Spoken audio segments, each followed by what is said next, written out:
raised in the Lone Star land, with boots on my feet and dreams in my hand. A little sassy but a whole lot of grace. You'll see that fire when you look in my face. I'm a Texas girl with a heart so wide, family and friends always by my side. From the crack of dawn to the stars at night, I keep it real, keep my soul burning bright. Barbecue smoke, Friday night lights, cheering for the Astros under Texas skies. A little bit stubborn, a whole lot of charm. This big old heart will keep you warm. I'm a Texas girl with a heart so wide, family and friends always by my side. From the crack of dawn to the stars at night, I keep it real, keep my soul burning bright.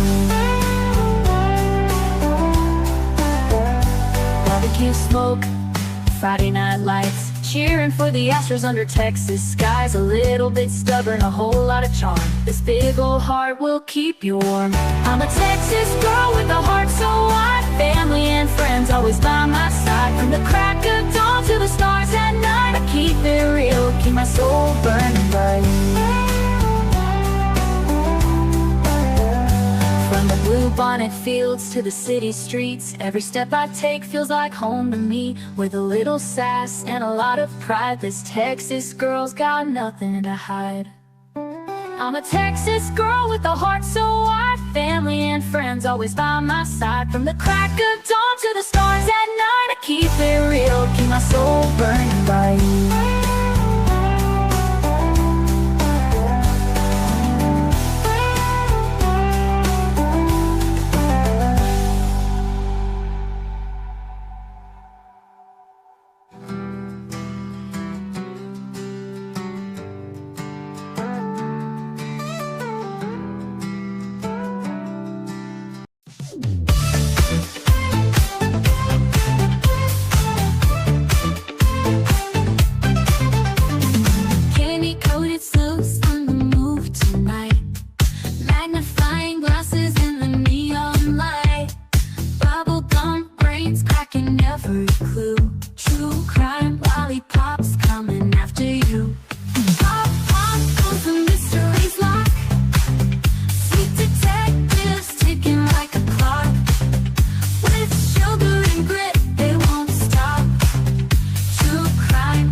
Gummy shoe prints laid them down the street.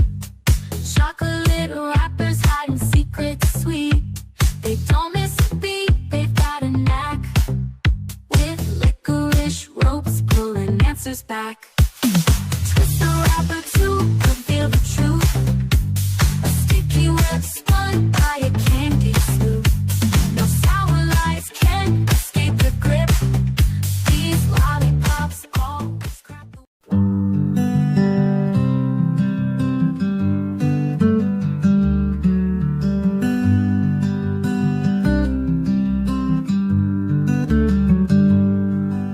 Sebastian, sweet boy, where have you gone? The sun sets low, but we keep marching on. The wind whispers your name soft through the pines, a melody aching in these hearts of mine. Roads are endless, the nights are cold, but your story's a light we'll never let go. Where are you, sweet boy Sebastian? We're searching the hills, the rivers, the plains. You deserve better, oh you deserve better. And your army is fighting through heartache and pain. Your laughter once rang like bells through the air. Now silence just lingers, it's more than we can bear. We carry your memory, a flag in our hands. Through shadows and valleys, through shifting sands. The roads are endless, the nights are cold, but your story's a light we'll never let go. Where are you, sweet boy Sebastian? We're searching the hills, the rivers, the plains, you deserve better. Oh, you deserve better, and your army is fighting through heartache and pain. Your laughter once rang through heartache and pain.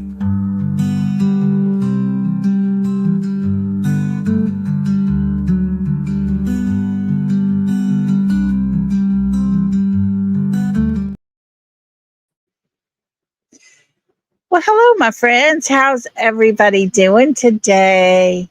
Happy Tuesday, everybody. Welcome, welcome. Hello, Sheila, and hello, Daisy. Hello, little Miss Sharon. How are you? And Kimberly.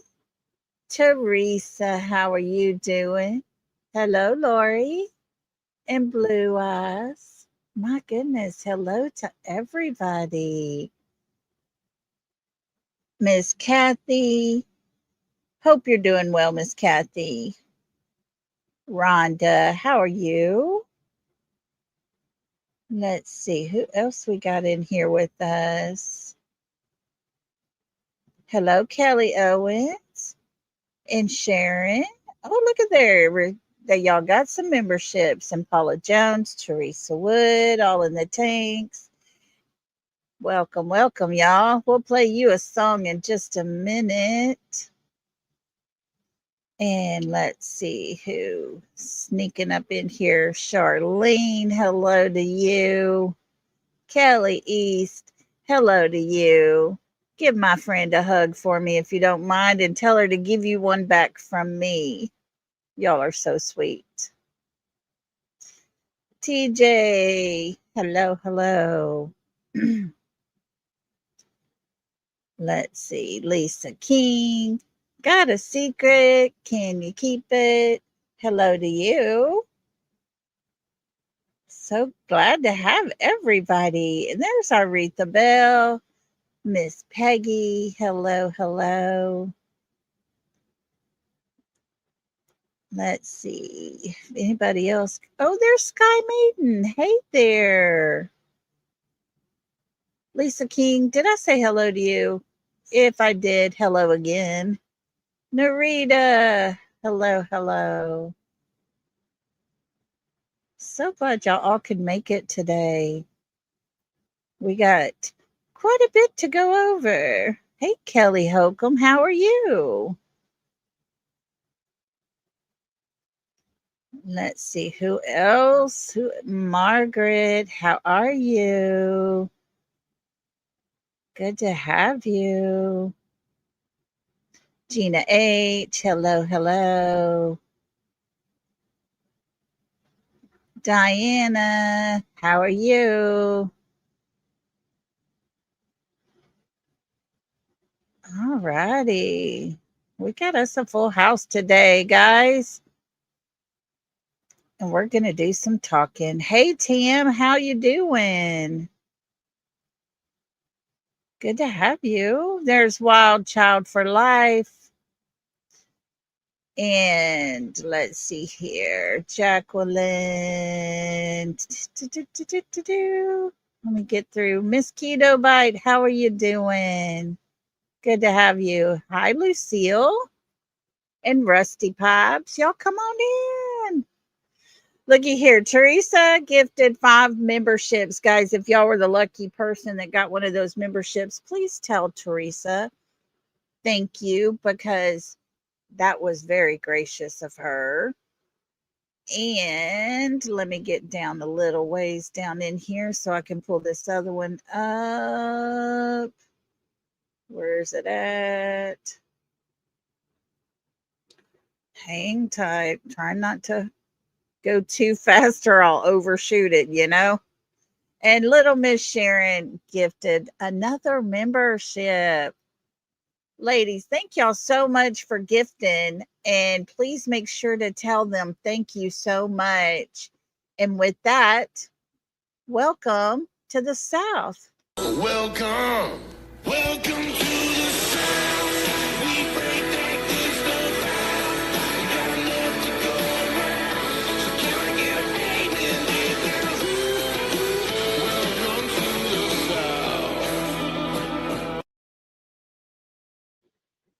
Ladies, thank you for gifting. That is so gracious of y'all. I appreciate that so much. And to our new members, welcome. Welcome, welcome, y'all. Hello, Tap Dancer Lizzie. How you doing? Thank you all for being here. I appreciate y'all so much. The thumbnail for today, mother versus father. I'm always looking for something that we can go over, cover, have a discussion on, and all the things. And we've been doing this for 19 and a half months. And we've about heard almost all the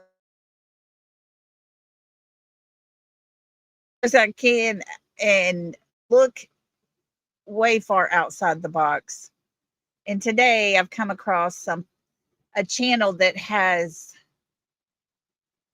done mother, father, and stepfather. And it's a case analysis is the name of the channel. I've got their link in the description of this video. Hey Kai. And I was very impressed because the title of each one is Sebastian Rogers through Katie Proudfoot's words, through Seth Rogers' words, and through Chris Proudfoot's words. And we're going to start today and listen. And they have clipped together, no commentary to it, did an amazing job because it's their very own words about Sebastian. I was just blown away. How have all this time I've overlooked this? I don't know. Tap Dancer Lizzie says, Lolly, I'm agitated, but kept my cool. What agitated you? Oh no, we don't want you agitated. Oh yeah, I got a secret. I pray for him every day. Every day.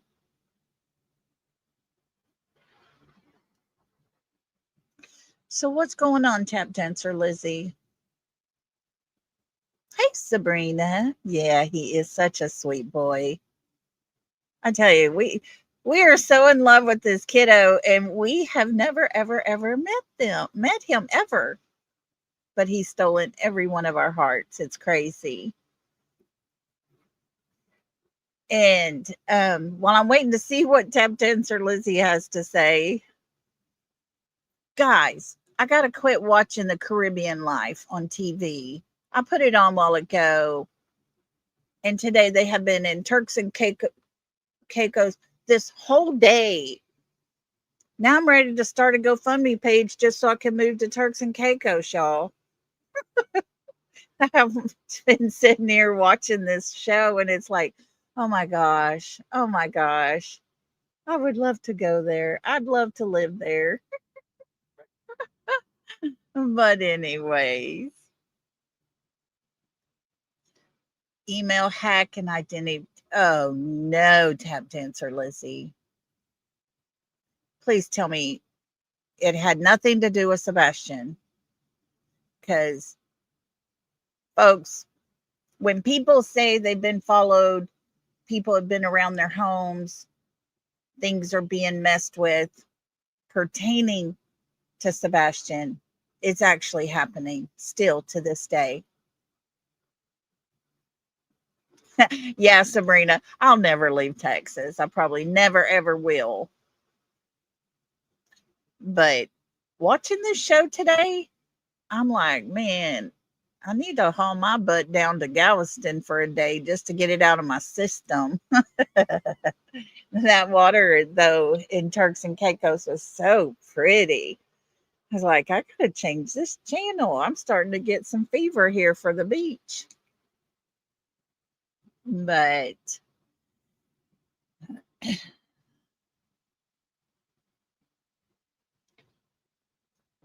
it was blue, was it really? Uh, telling you folks, when people have something to hide, they will go to the fullest extent that they can and cover. Oh, gotcha. Gotcha, Blue. But that's what we've been seeing. It's crazy. Yeah, I'll go to Galveston one day. I'll get Holly to meet me over there, and anybody else that lives close. We could all do a live from Galveston Beach one day. That would be amazing. We'll have to try that. Okay, guys. Well, tap dancer Lizzie, hang in there. It's frustrating. I know, right, Kathy? I've been watching this show all day long, and all these people are like, these places are too small. And I'm like, oh, that would be fine for me. Yeah, Sabrina's off. Sabrina's in. We'll go. Yeah. Blue says she's going to hitchhike to Tennessee. Oh, hey, Bobby. How are you doing today? Hope you're doing a little better.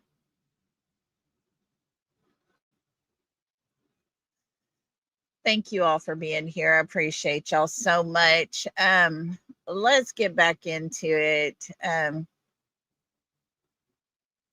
Me and you, I see you. I see you. Does everybody else see her? I see me and you.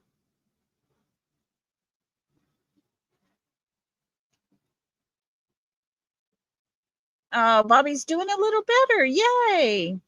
Hey, Ava. I know, right? TJ and Sheila in their acrobatics.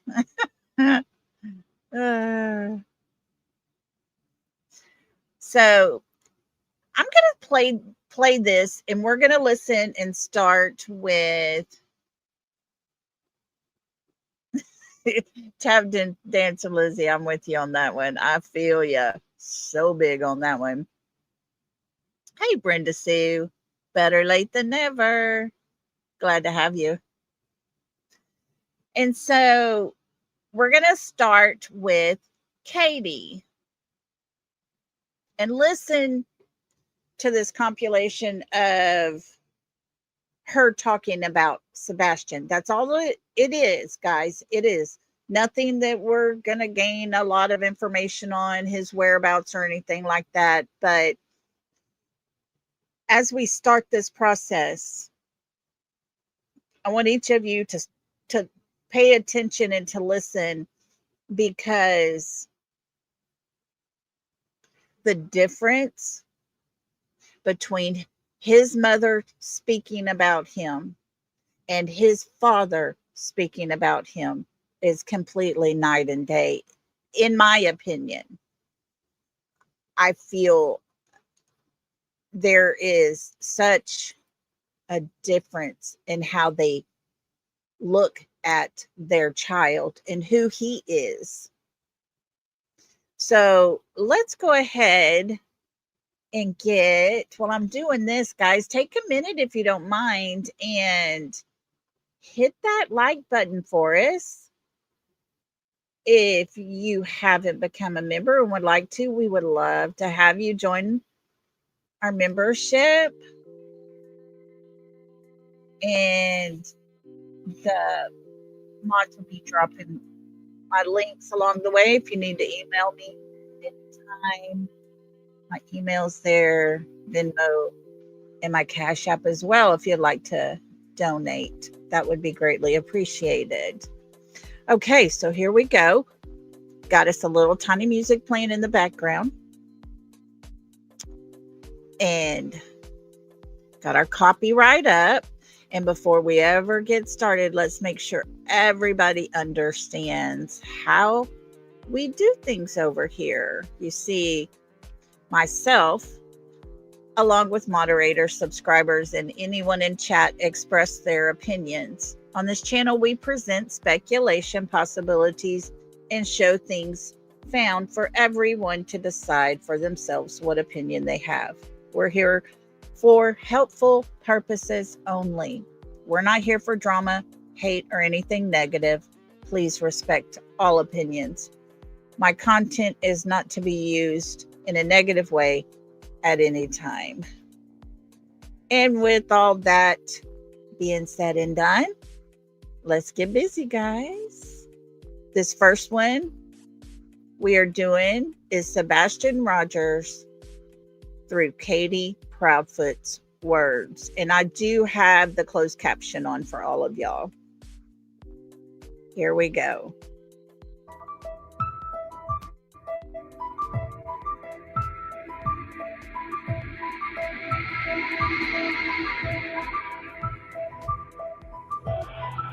Mind he wants friends. He's a pretty happy kid usually. He's high functioning. I mean, he's fully able to hold a conversation, and he walks and he loves to run. He likes to build little. We FaceTime family while we were eating so he could brag because that's something he likes to do. My son doesn't run. He's not a runner. Now, I do have it sped up just a little bit. If it's too much, y'all please tell me in chat to slow it down a little bit because I can still go down just a little. He's never run away before.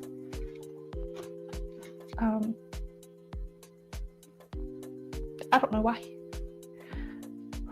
I don't know why he walked out that door. He loves Minecraft. The game that he has is not online. He has the Switch. He doesn't have any extracurricular activities. Sweet, stubborn. He loves to help. He loves running, and he loves to play his games and his fidgets and Uno. Lord, that's one of his favorite games right now. Favorite color is green. Oh God, he loves music. He loves, like, when we were in California and the school had this lap thing to gain money. It was a fundraiser, and every year he was, I did this many laps. I did this many laps. I mean, I've got T-shirts where they would write on his back every time the kids went around. They'd mark on the back, and they'd keep running. And he just had marks all the way across his back. He likes playgrounds. He's being dirty. He don't like being dirty. He loves animals, but he's terrified of bugs. Even a fly, and he's like, oh! He gets on a one-man track, and he is just on it, and he is all about it. He loves playing games. He can go to Culver's. He knows where Culver's is because Culver's has malt. He loves malt, extra malt. Every time, extra malt. And that he knows how to get to his daddies. We know that. He, for the most part, is happy. He likes to laugh and joke and tell you all about everything and then some.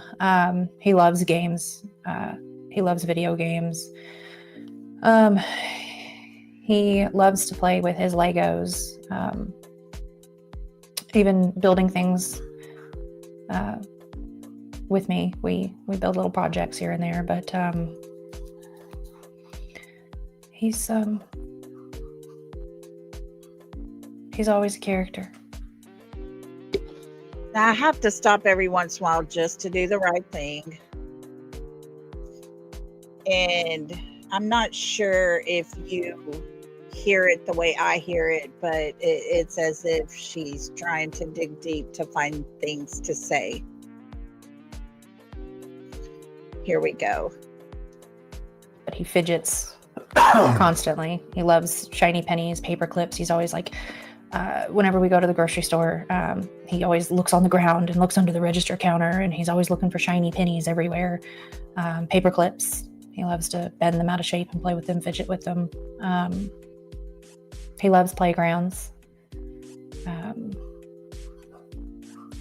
I mean, we've said it before, he likes fishing and things like that, but he loves cats. It's his favorite animal.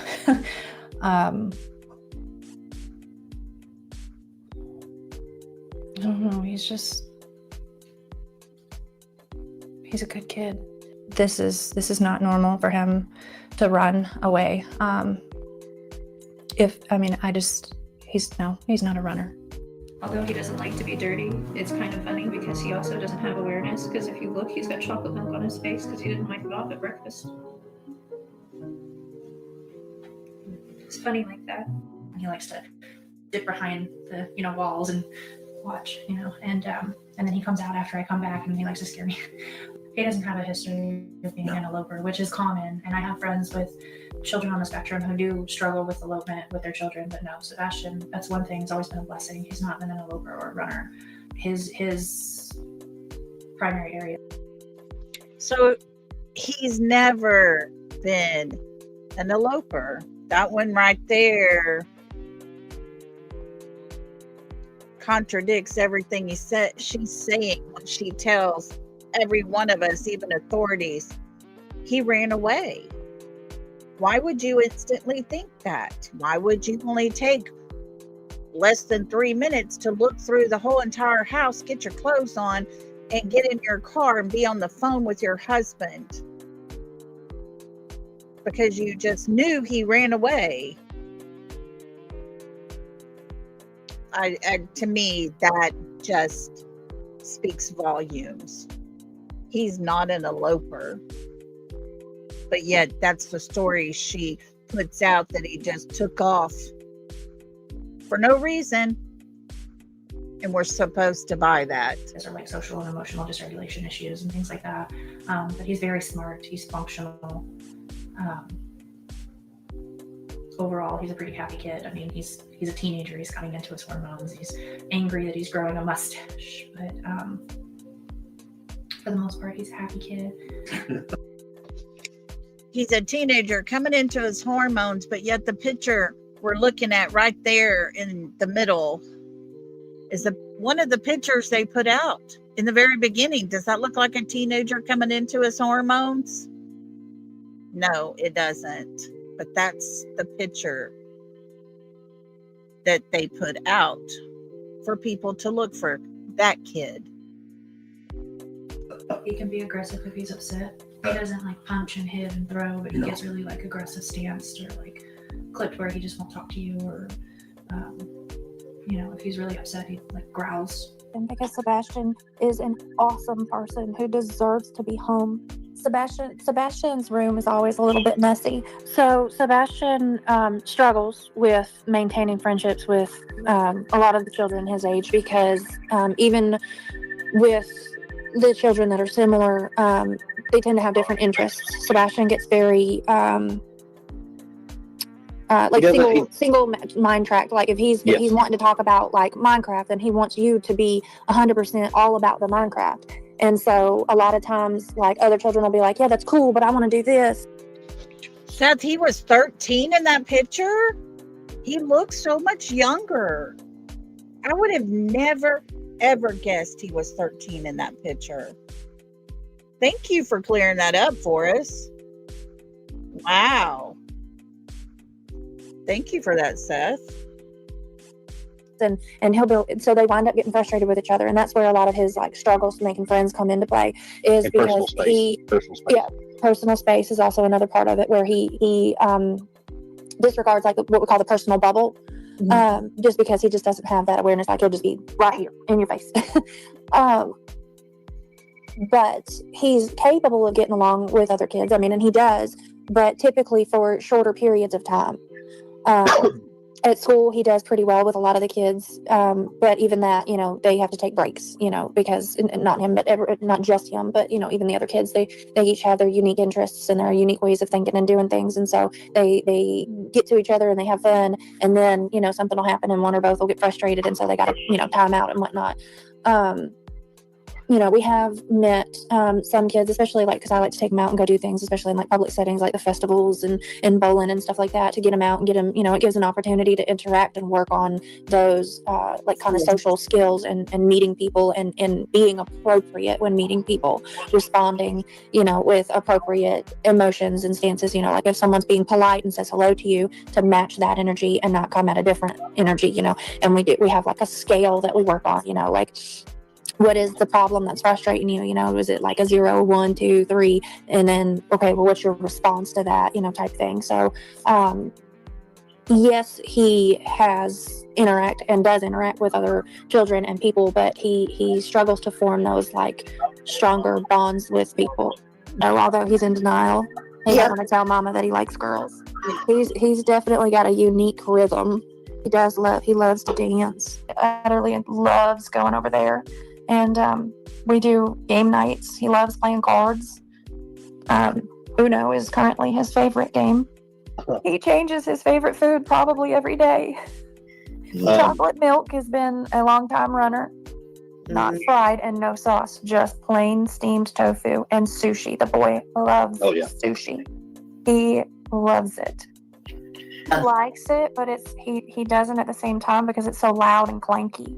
So Sebastian wore pull-ups because when he was having his regression, when he was having issues with wetting the bed or wetting his pants, he had issues where he would wet himself at school. And then occasionally would wet himself at night. Now I know that Seth went and said that never happened at his house, but I do know that it did. Of at least a few occasions that I know of. But that's not the point. The point is that he did go in and out of pull-ups based on when he needed them. So if he was during a regression phase, he would go into the pull-ups, and then once he got back on track and he was not having wetting issues at school and or home, he would go back into regular underwear, and that unfortunately is just something that has been happening for ever. Sebastian was late to potty train and has had issues going back and forth with it basically his whole life. Sebastian had a recent autism diagnosis, but Sebastian has a chromosome deletion that he was diagnosed with when he was a baby. He's got combined type ADHD, so he does get, hyper. His behaviors become a little more like he'll flip-flop between his moods more, like being overly excited or, he has periods where he's really calm, where he just hyper focuses on, whatever it is that he's playing or fidgeting with. He can become a little more temperamental, like more easily aggravated. Not that he becomes violent, but he just gets aggravated easier. He does get an increased appetite when he's off of his meds. An unfortunate side effect of those is that they do suppress the appetite a little bit. So he'll eat more. But and he will be more, I'm trying to think of the right word, like when he'll start telling you something, he'll be on a bunch of different subjects, but all like in the same sentence. Yeah, he becomes a lot less coordinated in his thoughts. He's all over the place. Hey, mama. And I said, oh, this is going to be good. Hold on. And I pulled out my phone and he went, green tea. And then I stopped recording. But right after that, he was like, he just thought he was the funniest person on planet Earth. I mean, he just doubled over laughing at himself. And I wish I'd have kept recording, but he did. No shit, y'all. He bent over laughing because he thought he was just so funny. And they come out of nowhere too when you're not expecting it, and you just like lose your place, and you're like, did you just verbally kick my ass? Talk about a personality. I mean, he's got that teenage attitude going on where he's all over the place. So one minute he's angry, and the next minute he's laughing and joking, and the next minute he's like, I'm going to my room. What are you doing? Nothing. He's still young at heart too, like mentally he's young. He still likes to play with his Legos, and he has I think it's called Marble Run. It's where you can build, it's like a puzzle, but you build like little tracks, and it's got marbles and they race down the tracks. It's super fun. But that's been one of his latest things that he'd been playing with, was he was all about making his marble runs. Okay, I need to pause for just a minute. And these pictures, man, they tug at the heartstrings, don't they? What a cutie pie. What a cutie pie. Well, everybody in the world knows his favorite video game. Minecraft. But I don't know. He loves to play Mario Kart. He's got all the Mario games. Mario 8, Mario, all the Mario racing games. I can't remember all of them. The Superstars. Every time he hears of a new Mario game coming out, he's like, I gotta have that one. When we sit up with we've even got the little like wheels, the racing wheels. You put the little Switch controller in and turn it into a steering wheel. Oh, it gets serious. He'll be like, you're going down. Oh, the worst part is he kicks my butt half the time in it too. Well, that's like the picture with him in front of the big trophy. That was a thing that we took him to for his birthday, and we let him pick his team. And I'll be darned if they didn't win. Well, it's one of those game show experience things. So you go in and it's like you're on a game show, because he loves watching game shows on the Game Show Network. Loves Family Feud. Hell, he watches Wheel of Fortune with me. He don't never guess the puzzles. Sits in here, no whammies. It depends on if he got to do what he wanted to do that day or not. Yeah. Family Feud is his favorite. That's his number one go-to. I was gonna say sushi, but tofu is a good contender. Plain tofu, not fried tofu, like steamed, no sauce. Just plain tofu, warmed up. Eat it all day long. But sushi, I'd have to say is probably his number one favorite. But tofu's up there with it. Oh yeah, he loves fish. If you offered the kid fish or steak, it's fish every time, no questions asked. He eats pretty healthy. He likes his vegetables. He loves the little sweet peppers and bell peppers and squash and zucchini. I mean, Brussels sprouts. Oh my God! Every single time we go to the store, Mom, will you make Brussels sprouts? What's worse is I'm sitting here cutting them up, trying to prep them to cook them, and he's eating them raw fast as I can cut them. Sky Maiden, I just came across this. I had not seen all of these. And I thought it was very interesting because this channel took everything they talked about with Sebastian, pertaining to Sebastian, and just put it all together. It's perfect. It's amazing the way it's done here. And this is the first time I had come across it as well. But a lot of these are from their regular interviews, their interviews they've done on other channels, all the things. Nutella. I'm honestly chocolate malt, extra malt. Dude, you're allowed to get a snack, but don't eat all the sugar in the world. You already can't sleep. And then again, he loves peanut butter too, so.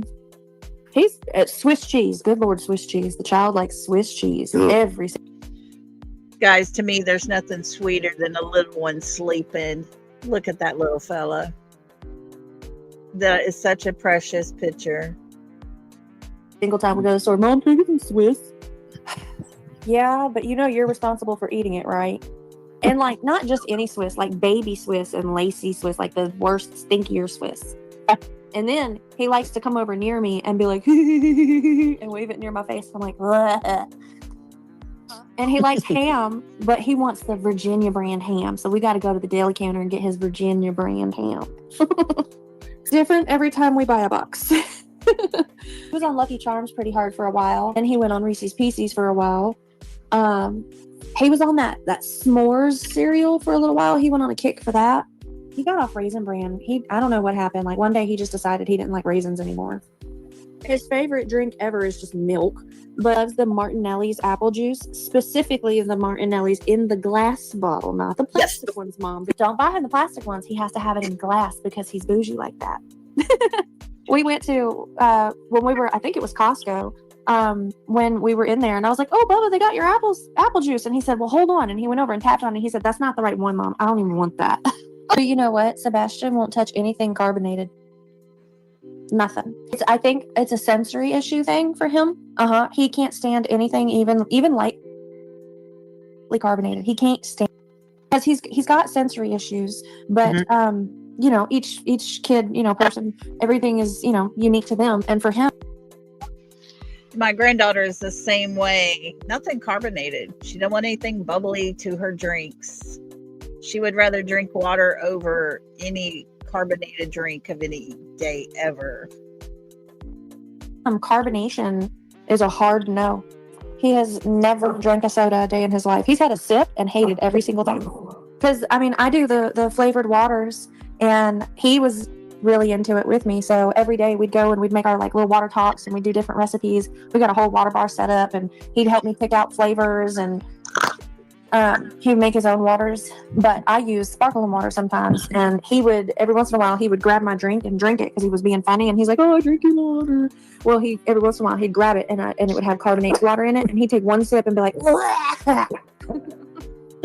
no, he does not like Pop Rocks. He's weird. Like when he first got glasses.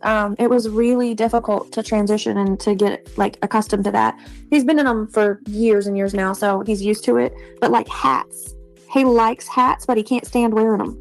He tries, but he only manages to wear them for like a few minutes, and then he's like, "Yeah, I'm done. Get it off me." He likes shorts over pants, but once he gets transitioned into pants, so like in the fall, once the weather turns and it's no longer acceptable short weather, once he gets used to wearing pants, it's not a problem. He wears them every day without a question. But it's the transition, so like when the weather starts getting warm, when he can start wearing shorts again, and then that's all he wants to wear, if that makes sense. For him, I don't necessarily think he had like a significant preference of pants over shorts so much as it was whatever he's accustomed to wearing. Gina, I've got it sped up a little bit. She's not really talking quite this fast. I did speed it up just a little bit. So that's why.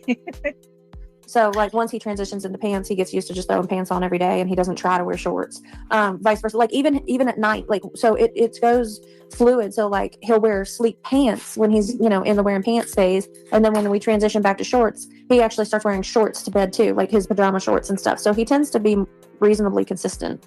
Overall, yes, he does much better when he is on a regular routine. And thank you. So like for getting up at about the same time every day and having the same routine to get up and get ready to get out the door, and nighttime routine, taking medicine, taking shower, getting ready for bed, same thing in the morning, getting up, brush your hair, brush your teeth, put your clothes on, make your bed, take your medicine, get your backpack, are you hungry? Do you want to take food for lunch, or do you want school lunch? That type of thing. And then, he leaves at the same time every day. But at the same time, it's like after school, once, if we've got to go to the store, it's not a huge problem if it's all of a sudden like, oh no, we need to run to the grocery store, so he's easily able to do that for the most part. So yes, he's able to just like go run some errands and things like that, but he's also, for the most part, we try to keep him on a regular routine so that he functions better. If you have sporadic bedtimes and everything, then he starts having more difficulty with being on track and on task and everything, or he'll he doesn't really sleep very well. His sleep routine has never been specific, but it's it's downtime, it's quiet time, it's you remove the stimulus, screen time shuts off at the same time every day so that you have that decompression time. And we have the night lights and the little fidgets for the self-stimming and everything, because that's you can't make them just do nothing. It's turning off all the screens and okay, we're going to be quiet. I understand you're not necessarily going to sleep, but you're going to lay in the bed and relax. He prefers to be inside. And the inside stays pretty consistent. He absolutely loves going swimming. So I mean, he loves the summer because he can get out and he can go swimming. We can do more stuff. Yep. We did a lot more of it when we were in California. We used to go hiking a lot. They have I know they have it here, but they have like waterfalls and beach hiking and everything out there that we used to go to, and he really enjoyed that.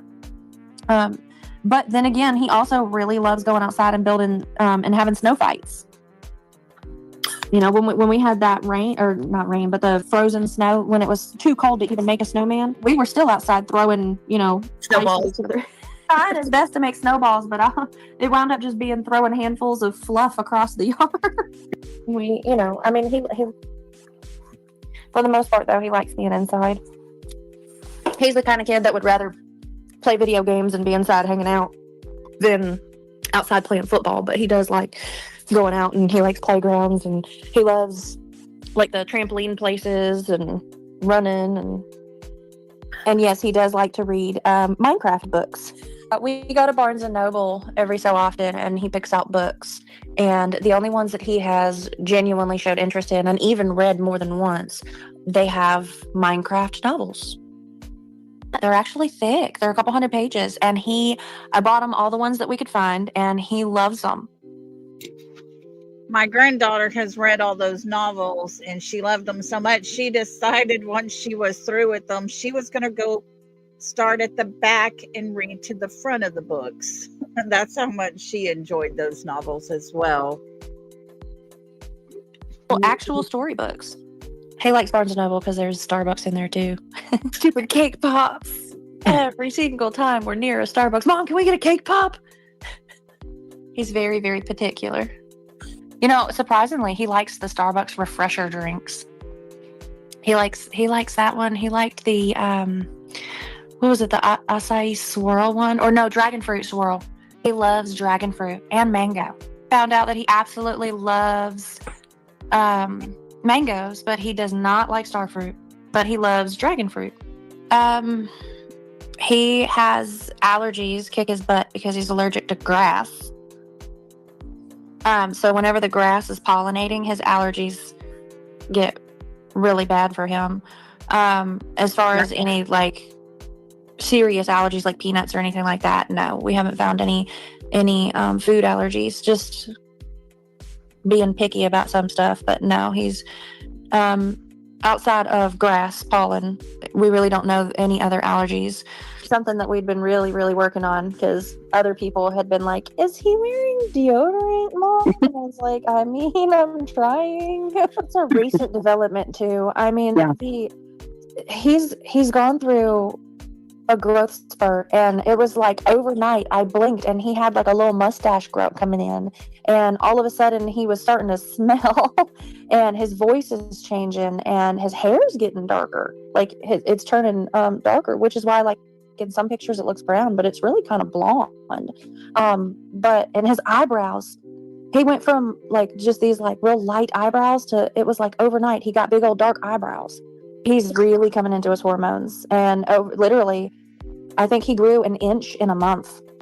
2 shoe sizes. Yeah, that's why in the beginning there was all that talk about the shoes, and it was like, how does she know? Like, how do you know? Like, well, because he literally just outgrew them all, and we were in the process of replacing them.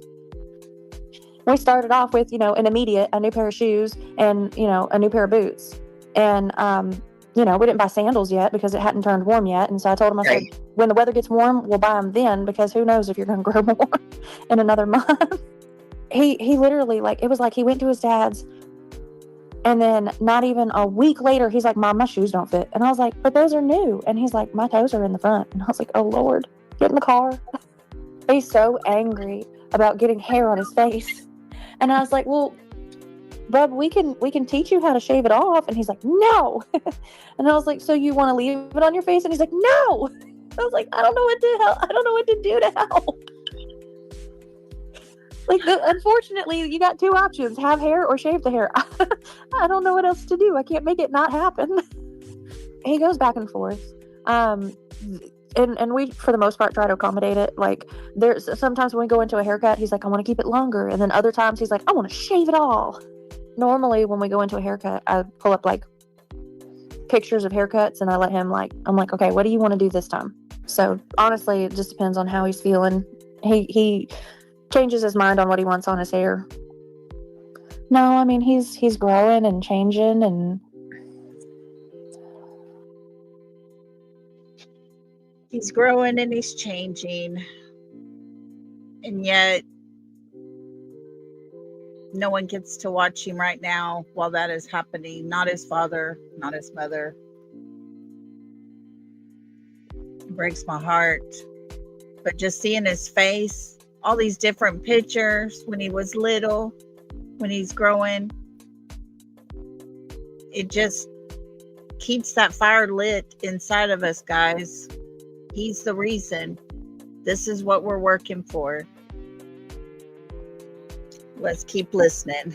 The voice thing throws me off, because like some days he still sounds like my little bub, and other days I'm like, who's this grown dude in the house? Like, what?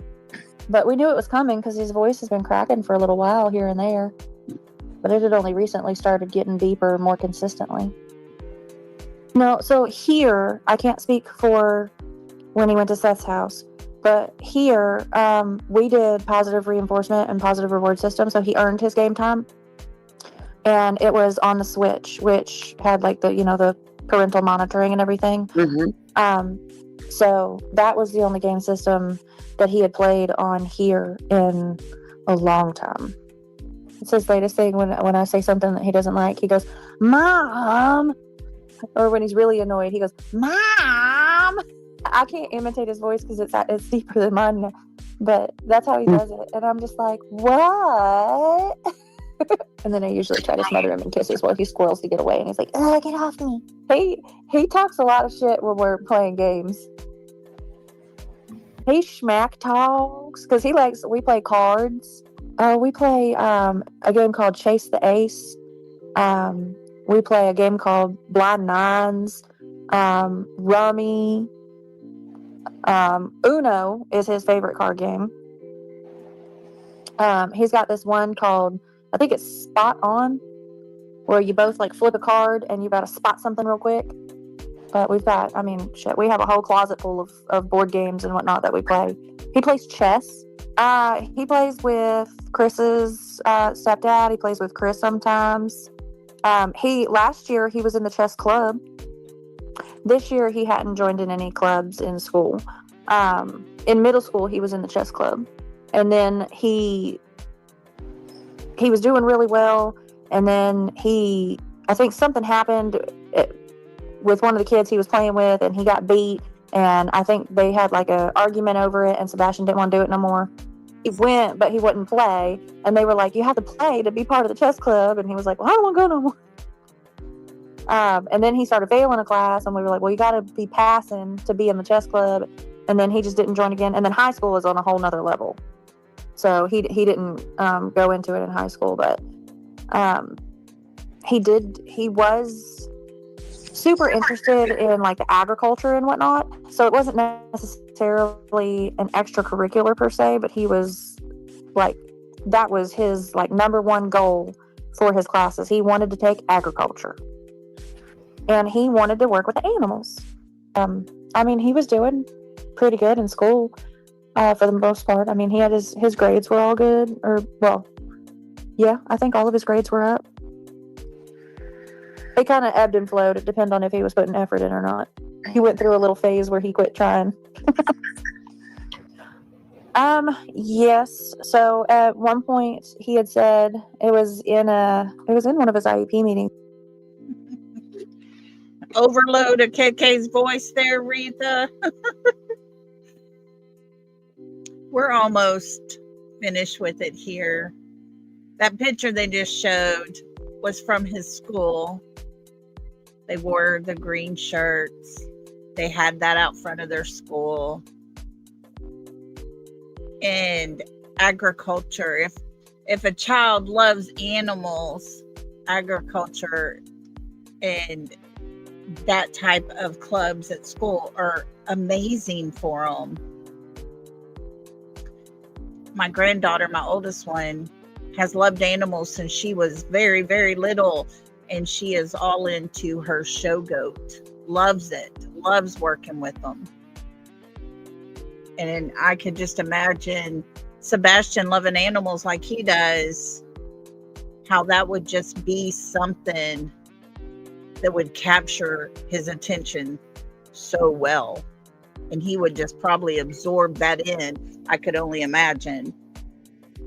Okay, guys, we got just a little bit more. Let's finish this out, and then we will move on to the one that was done with Seth.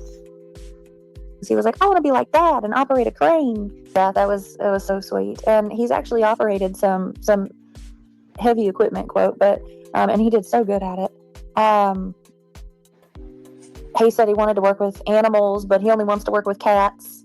I don't know how that works, but I think vets have to work on more than just cats. When we went through for the high school orientation, where you can tour all the classrooms and talk to some of the teachers and learn about some of the programs, because you got to pick your schedule, he saw the agriculture area where they had they do, I think, like dog grooming, and they had chickens and rabbits and maybe some other animals. And he was just so excited. He was like, "I want this class." He likes fishing, but I don't know necessarily so much about camping. Oh yeah, he just goes to the gun range. He loves going to the playground. That's outside all day long. He prefers a pool to the beach. He's been more into TV shows than movies lately. Mostly game shows, ridiculousness. He watches the Survivor show. I can't remember what it is. Guy or Bear. The one where you can like make selections and choices, and what you choose depicts how he goes. He really likes that one. Well, I kept trying to get him to go to the movies with me to watch the new Wonka movie, and he just did not want to go watch that. He thought it was stupid. He is a Swiftie. He likes Blake Shelton, Jelly Roll. Sebastian and Chris play Name That Song in the car. So, like, on the radio, he'll be like, who sings this song? And I'm like, I don't know, but I know the words to the song. And Bastion in the background is like, it's so-and-so. He loves Uptown Funk You Up. Uptown Funk You Up. But the reason why I know he has a crush on Taylor Swift is because I saw him on YouTube Googling something about being Taylor Swift's boyfriend. I think it was, does Taylor Swift like blonde boys? Oh, cats are the number one. He loves animals, almost all animals. He loves water. He swims like a fish. He is what they would consider high functioning. He's not, he doesn't struggle with verbal communication, but he does, he does struggle sometimes with expressing himself is, I guess, the best way that I can put that.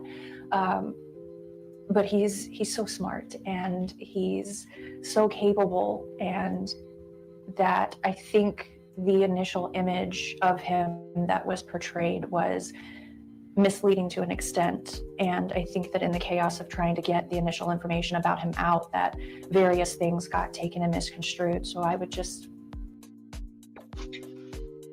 Unfortunately, it was the way his mother and stepfather talked about him that misconstrued exactly who Sebastian was. Now, guys, that's my opinion, 100%. Tell everyone that he's smart, he's capable, he's funny, he's able to speak to you and to recognize things. You know, he's a teenager, and you know, so he's a young man. Honestly, he just had a birthday, and I'm sure that his mustache is coming in more. I mean, he really is a good kid. I miss his smile. I miss his laugh. I miss going and doing fun things with him. I miss taking him to get a haircut and him saying, "Mom, feel my head." I miss cooking dinner with him. I miss game nights. He would play Uno until the sun came up if you let him. You know, he goes through phases of which games he's into, but Once again, just my opinion, but it doesn't look like she was very much into her son at that dinner at Texas Roadhouse. She was more into whatever was happening on her phone than conversating and enjoying time with her son. you know, I miss him. I miss everything about him, the good, the bad. I miss his attitude. I miss, you know, him trying to eat all the sweets instead of dinner. I miss him stealing my Brussels sprouts while I'm trying to cook them. His jokes, the way he laughs when he tells a funny. He had, there's a video that I put out that he was being goofy, and he had this like half gallon of green tea that he had gotten from the grocery store, and he thought of this joke, and he ran in the kitchen and he grabbed a green cup and he was like, "Mom, green tea!" And it was just so funny, and I was just like, "Dude, hold on, you gotta do that again." And I grabbed my phone and I was like, "You gotta do it again." And he was like, "Green tea!" And he was just like, it's not in the video, but he was just rolling because he just thought it was the funniest thing ever. He was getting to where he had some good ones because he was coming into his sarcasm. You know, like one of the other videos I released, when it's hard to hear, but we were bowling, and because he has a lot of fun with it. He actually was getting a lot better without bumpers, but he like rolled a good roll, and he turns around and he's like, "You got wrecked, Mom." And I was just like, what is happening right now? But I mean, I miss that, you know. I miss being able to hang out with him, you know, because he's not little anymore, you know.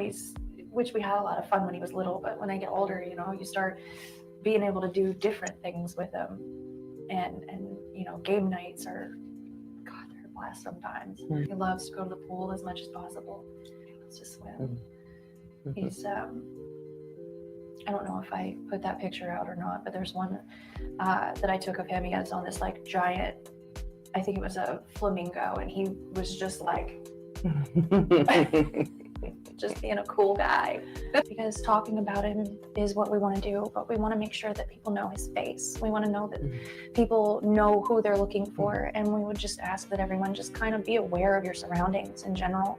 You never know. All it takes is just one person that could make a difference.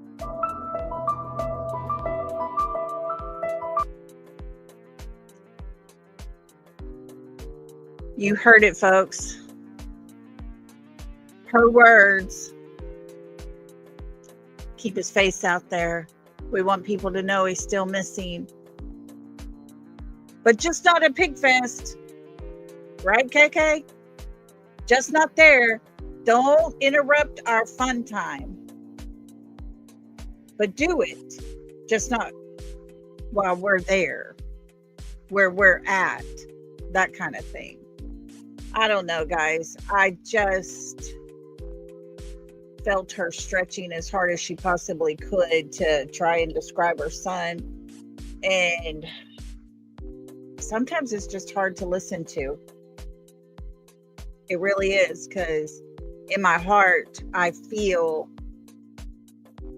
that mother knows exactly where her child is. And she's trying hard to say all the right things. Now, like I said, we're going to go and listen to his father as his father speaks.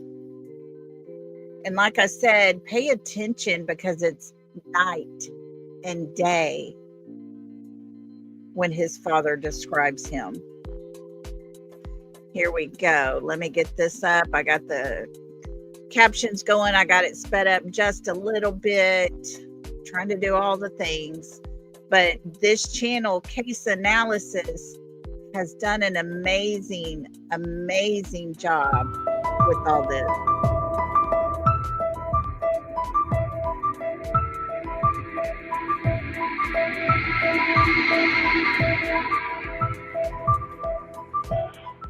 I remember the first word he spoke. Yeah, not a word that should be issued. Of course. Second word was dad. Third word was bottle. But you know, he was a quick crawler. He crawled everywhere. He was delayed in the walking. A lot of the pictures I have when he was an infant.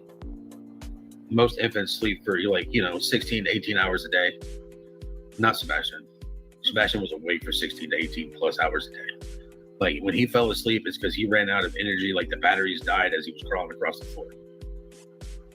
That was the first thing that led me to think that maybe something was special about my son. So that started the trips into the hospital. For the first 6 to 8 months of his life, we were in and out of the hospitals all the time. He was sick. Couldn't do much to keep him not from being sick. But after about 8 months, he stopped being sick. His immune system finally took over, and hardy little boy. The flu, pneumonia, and if he got sick, I ended up getting sick. And we were noticing that he was having difficulty speaking, delay in speech, gross motor skills, fine motor skills. There was a lot of stuff that things had to be changed. We kind of knew he was special. He wasn't going to be a normal child. So things had to change.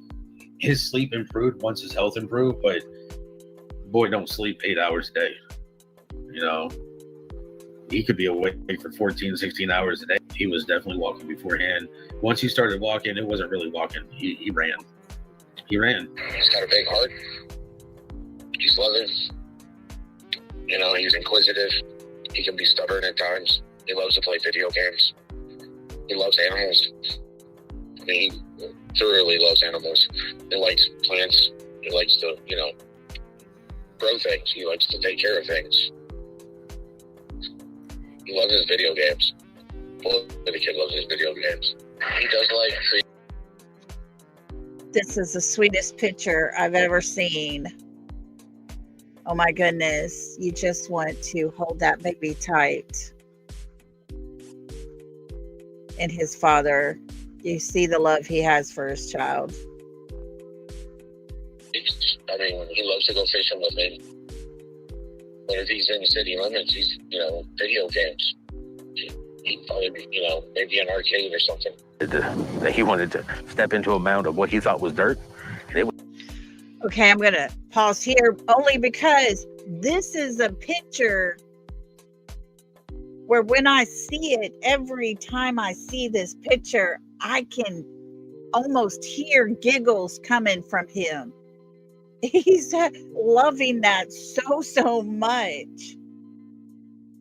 And I could just almost hear that sweet baby giggle of every time you hear a little kid giggle, it's just the most precious sound in the entire world.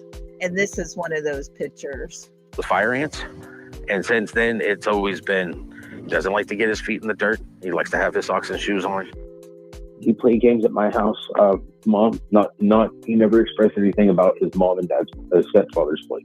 He liked the dogs. Normally, I would call him every day or every other day at about 3:30 because he would be home from school by then and either be working on his homework, or if he didn't have any homework, he was doing chores and his mom had him do it. And I would call him to ask him how school was. Normally, we would talk for maybe 2 or 3 minutes, and it was routine. Call him up. How was school? I love my son. I love my son a lot. And I have thoroughly aggravated him at different points in time because I'm his dad. And he has never once walked out my front door, no matter how mad I've made him. He rode the bus. He's in their Why We Try program. It's for the special needs children, where they are doing the same tasks that the mainstream does, but they get a little bit extra time. If they have like 30 questions, then in the Why We Try program, they get like 20, and they get extra time to answer them. So they're still learning the same stuff. He's very intelligent. He's very smart. He just lacks social skills and reading of people's body language. He likes things to be in a routine. He likes to control his environment. I don't know, because I've never seen him have to deal with this. Most of the time, if he's with me, he gets his information from me about interacting with people. If I sit there and I'm meeting new people, I talk to him. It's like, son, you can introduce yourself if you would like. If he does, he does. If he doesn't want to, I don't make him. His feet were growing.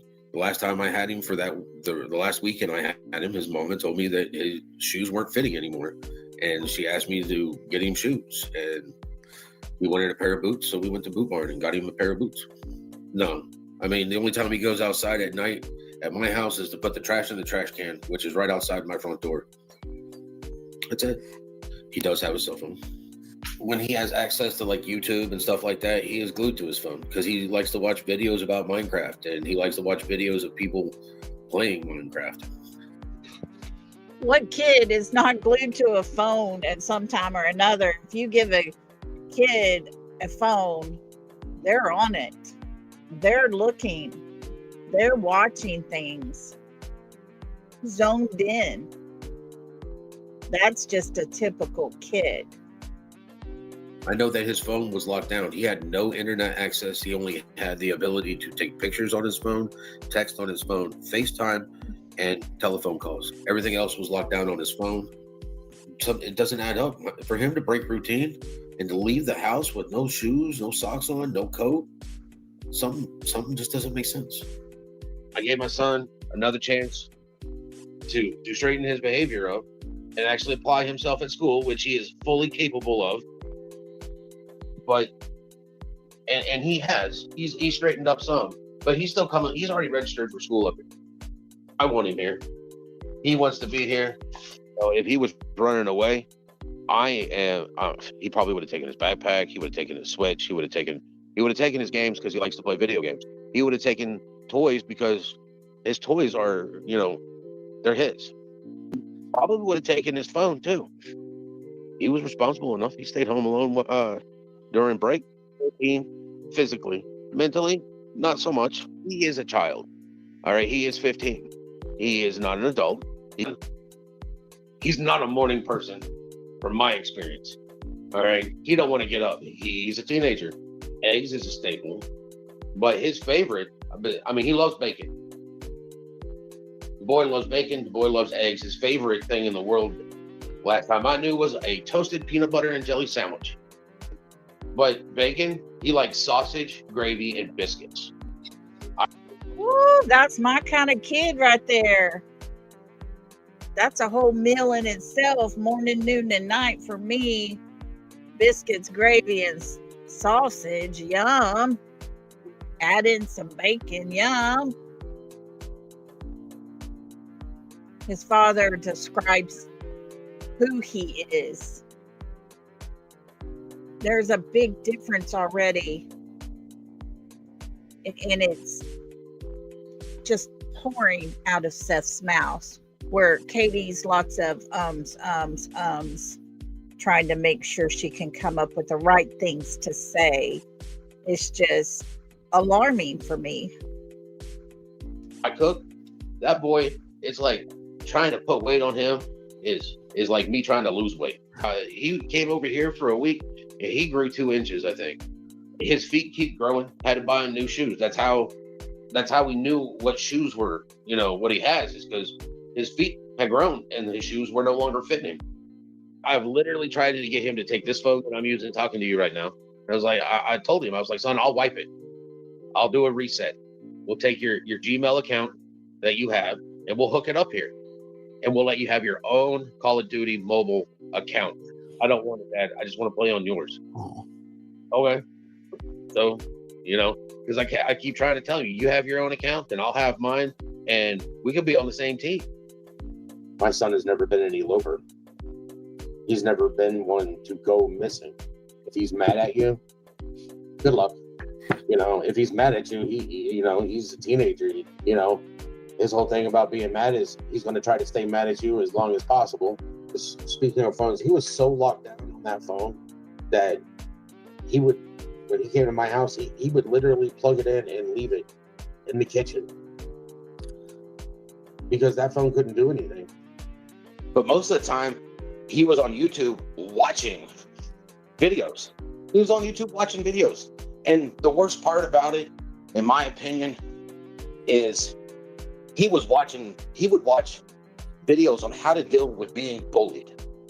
To me, that means he's using the internet to teach himself on how to deal with problems in his life. I wonder if the bullying was happening at home as well. The world out there is cruel. There are good people in it as well. But from things we're learning from his home life, I kind of can't help but question, was that where the bullying was coming from? Because people seem to like him at his school. I mean, if you look at it, the fact is that there were people in that neighborhood that knew he existed because the bus stopped and he would get on and get off, but they didn't see him. They didn't see him playing with other kids in the neighborhood.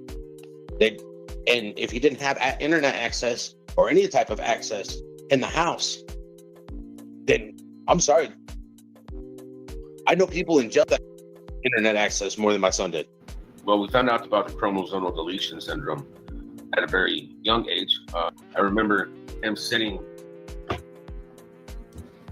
the threshold between the living room and the kitchen. And he's just sitting there, and you buy him all the toys he wanted, but he was going to go for that. You give him an empty 2-liter, and he would play with that more than all the other toys that you bought him. All right, and it's like, okay, well, whatever makes him happy, And at one point in time, it was about 45 minutes that he just sat there and laughed the whole time. And Katie was on one side, I was on the other, and we were just making funny faces at him, and he just kept laughing. It was, swimming. Boy loved to go swimming. Sebastian, on the other hand, he's swimming in a lot of different pools, saltwater pools, freshwater pools, chlorine pools, but it's always been pools. He never really liked the beach because he didn't like the sensation of the water around his feet. when he was younger, it didn't really matter but as he got older, I've got pictures. I've got plenty of pictures of him dirty. Like, but that was before he started talking and, you know, dressing himself. And, you know, then it was like, didn't want food. He didn't want himself dirty. And it's like, you still got to take a shower, boy. He's different at my house than he is at his mom and stepfather's. So he loved anime. He loved watching cartoons. Even though he's 15, I mean, one of his favorite ones, like, he loves ramen. Like, we have a Japanese restaurant here in Clarksville. I will take him just to eat ramen. But, like, we'll spend all day watching Naruto. So just so when we go to dinner, he's in the, he'll want to go have ramen. He likes a lot of anime and cartoons. Boring movies would probably be his go-to. He doesn't like to watch, like, old, like, I like Stargate movies, old Star Trek movies. He doesn't even like the old Star Wars movies. If it's not new, he doesn't really like it. If it's not his, like, generational thing. Sort of park and stuff like that. He always loved to run. I mean, he liked to always play tag. Anything that got his blood pumping and him running around. When we were in California, I was teaching him how to play soccer. I drew the line at football. And I was just like, I can't have him have a head contact injury or something like that. Sometimes it would be like literally nothing that you would observe because everything's coming from his perspective. But it's stress is one of them. I mean, I've seen him, again, hindsight's 2020, but stress, probably feeling like you're not in control of yourself, like you have no control of your life. I have seen him stay up for 2 days, 2.5 days straight from overstimulation. He's gotten overstimulated before on road trips, and he'll stay awake for the whole road trip, coast to coast. They're trying to get him to actually get behind the wheel of the steering wheel for a vehicle for me to even teach him. He's like, no, Dad, I don't want to do that. I'm like, you think I'm going to drive you around your whole life? He was like, I'm not going anywhere, so why do I need to drive? Really kind of depended on his. Guys, I have a nephew that was the exact same way. He had no desire to learn to drive. He was 25 when he got his license to drive. He did, just before that, start driving a motorcycle, but he would ride his bike everywhere. He just had no desire to drive at all. And you heard what Sebastian said, I'm not going anywhere, so why do I need to drive? Moving on that one, sometimes it was ice cream. A lot of times it would be like Debbie snacks, like he liked Nutty Bars. He loved Zebra cakes and Swiss roll cakes. I still have a box of his Fiber One granola bars up there in the cabinet. It's not open. He finished off one of his last ones when he was here. It really kind of depends on his mood, because here, I'd say his least favorite activity is going to bed, but his favorite activity is sleeping. And a kid after my own heart, y'all. This young man, I knew I loved him. Oh my goodness. I have the hardest time going to sleep at night. And once I get to sleep, I don't want to get up. I'm not a morning person at all. I told them when they came in, I said, listen, his room is probably a mess. Just bear with it. And when they walked in, they were like, his room is cleaner than my kid's room. He doesn't like cleaning his room. When he's awake, he loves playing with his Legos. He'd be underneath the bed playing on his little Nintendo Switch thing. He's allergic to grass. That's about it. He had a pocket of fluid on the right bilateral part of his brain. It's been there since he was born. You have to watch him, make sure he doesn't suffer any head injuries or anything like that. It was too big for them to put a stent. It was not big enough to put a stent in, but still big enough to actually cause damage if he had. That's why I didn't want him in football.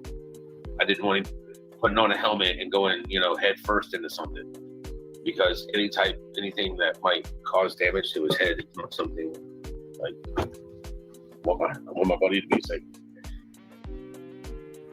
For him to leave and not have his shoes, code, take his Switch or his phone, stuff that I know that he want with him if he was going to run away. No. But for him to leave without shoes or anything else on there, the situation would have to be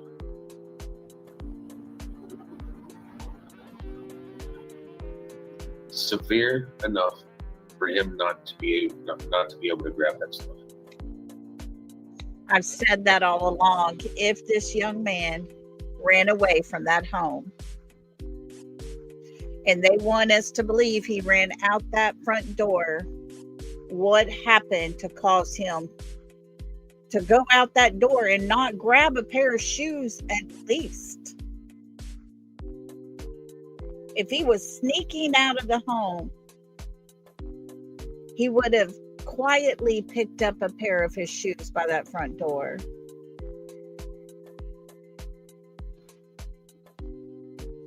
But as we know, no shoes, no phone, no switch, no backpack, no jacket, no blanket. Just him in a long sleeve dark shirt and black sweatpants. It doesn't make sense, friends. Just doesn't. The park that I've done 2 or 3 interviews at, he loves to play there. He likes to go to the pond over by the high school, which is a 45-minute trip in my truck, and Yellow River, which is clear out in Palmyra. So, but would he know how to get out to those areas? He had speech therapy. He had speech therapy. He had fine motor control classes. He had gross motor control classes. You name it, whatever it was I could get him into, I got him into. This is the safest place he knew because he felt safe here.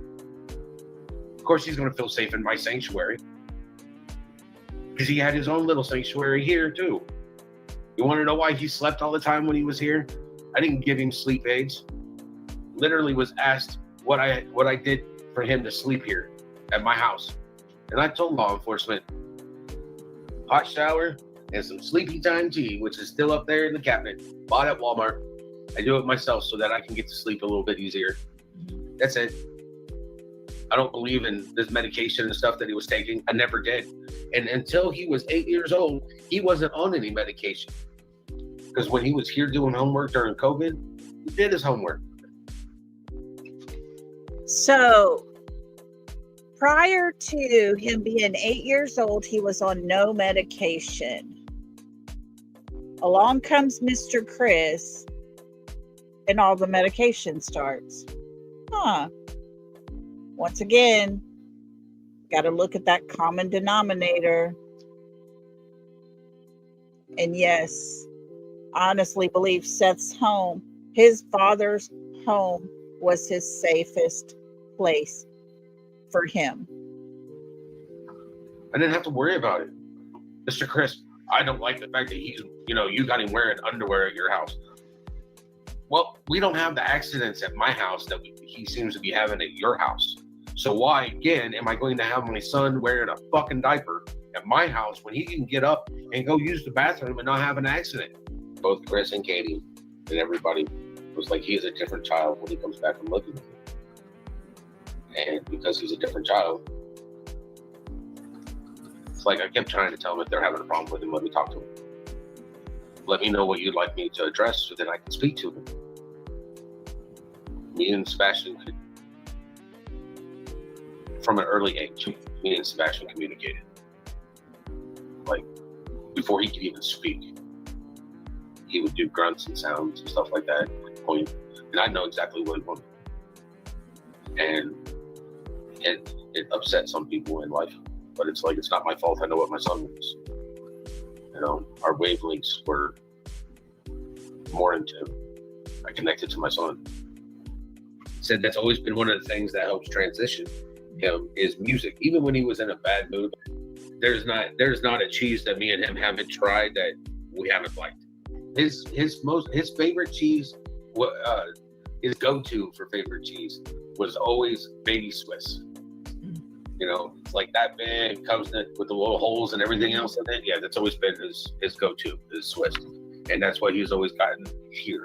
And there's nothing like a fried, his It's Virginia brand baked ham is his favorite lunch meat to go with his Swiss, and grilled ham and cheese sandwiches were one of his favorites. And he boy loves mushrooms, raw, cooked, sauteed. It doesn't matter. He loves his mushrooms. And then when it comes down to the sketty, you know, he likes his fresh grated Parmesan. He chose to not wear it. He tried it. It was like pulling teeth from an alligator. And he was given the choice. And he chose not to wear it. He had a cartilage buildup right here on his chest.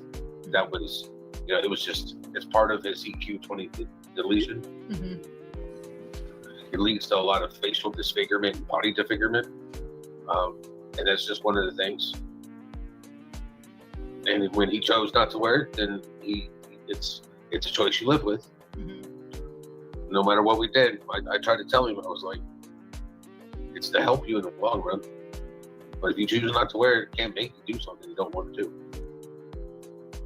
He was a better child. He had more understanding here, which allowed him to relax. It allowed him to develop better. I'll pause right here because this picture that's up there, Seth, if you're still listening, buddy, you couldn't deny that kid if you tried. He looks so much like his dad. So much like him. It's crazy. Allowed him to be more open for growth, for growing up. Man, his favorite thing was Virginia baked ham and bacon. His best breakfast that he liked was sausage, gravy, and biscuits and eggs. I mean, he liked tofu too. But that's only when we went out to, you know, to the to the hibachi restaurants. But boy loves California roll. He liked fish. He liked the turkey. He loves salmon. He likes steak, medium rare. That's the only thing that me and my son disagreed on. He was a Swiftie. He was part of the chess team last year at school. I mean, he likes to play Legos.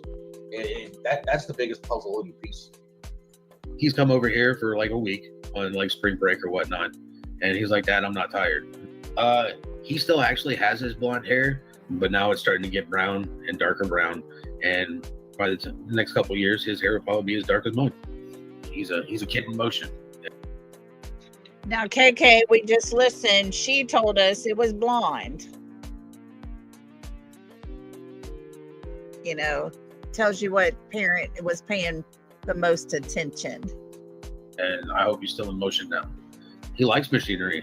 His stepdad works with, you know, he's a crane operator, and Sebastian likes heavy equipment. So when they were living in Hendersonville, they were digging out flowers and stuff, and Chris put him into one of them, and he did a wonderful job. Chris was teaching him how to operate heavy equipment. And they sent me a video of it because I know what picture you're speaking of. And Chris literally turned around and was like, he did a great job. Katie was like, and he didn't damage anything, so it was even better, you know. But Sebastian's always liked to learn new things that interest him. If it doesn't interest him, pulling teeth from a gator. If it interests him, then he's right down the gator's mouth. Like, you know, he's never been one to skirt at learning something new. And Sebastian is definitely one of those that will trudge the way. Besides playing video games, I do know that he likes to cook.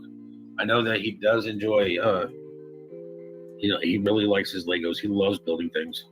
He's got several containers of Legos. You know, he likes to do that sort of stuff. He loves to build. He likes to cook. He likes playing video games. He did like doing the heavy equipment. We would go fishing, and touching the fish is kind of icky at times for him. It goes back to the fact that he doesn't like to have his fingers dirty. He doesn't like his hands dirty. I wanted him to get his therapy, so that way he could start correcting his own behavior through therapy and everything else, so he could see where he needed to change. A couple years ago, I'd have told you math. This year, he pretty much was done with math. You know, numbers were his favorite subject for the last, I want to say, 2 or 3 years in California. At my house, his feet were normally clean. As for socks, he normally had a sock on. He would complain that his feet are cold all the time. And it's like, well, you have house shoes you can wear. You have socks that you can put on. No matter how many times I told him, listen, your feet are cold and you're cold, wear a pair of socks so help keep the body heat in. Instead, he'd rather just have a blanket. But most of the time I would see him, he'd have one sock on, one sock off. And it's like, Sebastian, where's your other sock? Oh, I don't know. Sounds like we got a task in here. Let's find the other sock. There goes the next 45, 50 minutes looking for a missing sock. No, because even here with cold feet, he wouldn't put socks on. He'd have one sock on, one sock off. They don't stay on. But like he'd go to bed with socks on, and when he woke up, he'd be barefoot. Socks are like rolled up underneath a pillow, underneath a blanket, on the other side of the bed. You know, the pair of boots that I bought him were size 10.5. Oh, that has changed throughout time. When he was younger, he didn't like meat. He wouldn't, at all. He liked his vegetables when he was a kid. He liked his oatmeal, vegetables. As he grew older, he got into the chicken nuggets. And then I remember the first time that I got him to try a hamburger. We were in South Georgia, and we were running errands. And he was in the car seat. And he was like, "I'm hungry." And I'm like, "Okay." We went through a Wendy's. I'm gonna get him, something to drink, something to eat, until we got home. And I ordered me a single hamburger, and he literally took my hamburger and ate the whole thing. I was just like, the boy has eaten beef, his first burger. And after that, he started eating spaghetti and things like that. His favorite food now, he's got a lot of favorite foods. He does like his sushi, not sushi meat, but he likes sushi. He likes that soybean stuff. I don't deal with that. Tofu. When we go out to have hibachi and stuff, they'll put tofu in the soup and he'll eat it there, and it's all fine. When we're at the house, he likes his eggs. One of his favorite places to go eat is either IHOP or Waffle House because they serve breakfast. And he likes his pancakes, he likes his eggs and his bacon. He likes all cheeses, but when it comes down to his spaghetti, he just loves Parmesan cheese. He doesn't do like shredded sharp cheddar on his spaghetti. He's got to have the Parmesan. I don't believe a stranger would easily entice him. Most of the time, when he was around me, if he didn't like your attitude when you approached me, that he was confrontational, as in, that's my daddy.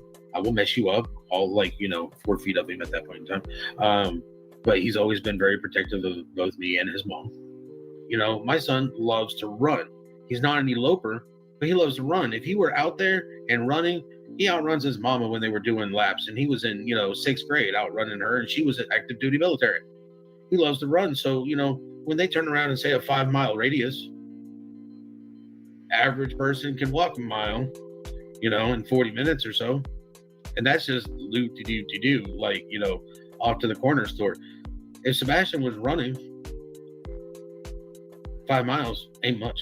Said I got compliments from teachers about his vocabulary usage and his wide range of vocabulary to begin with. It's 6q27 chromosomal deletion syndrome, which is still a lot of birth defects. I potty trained him 6 times.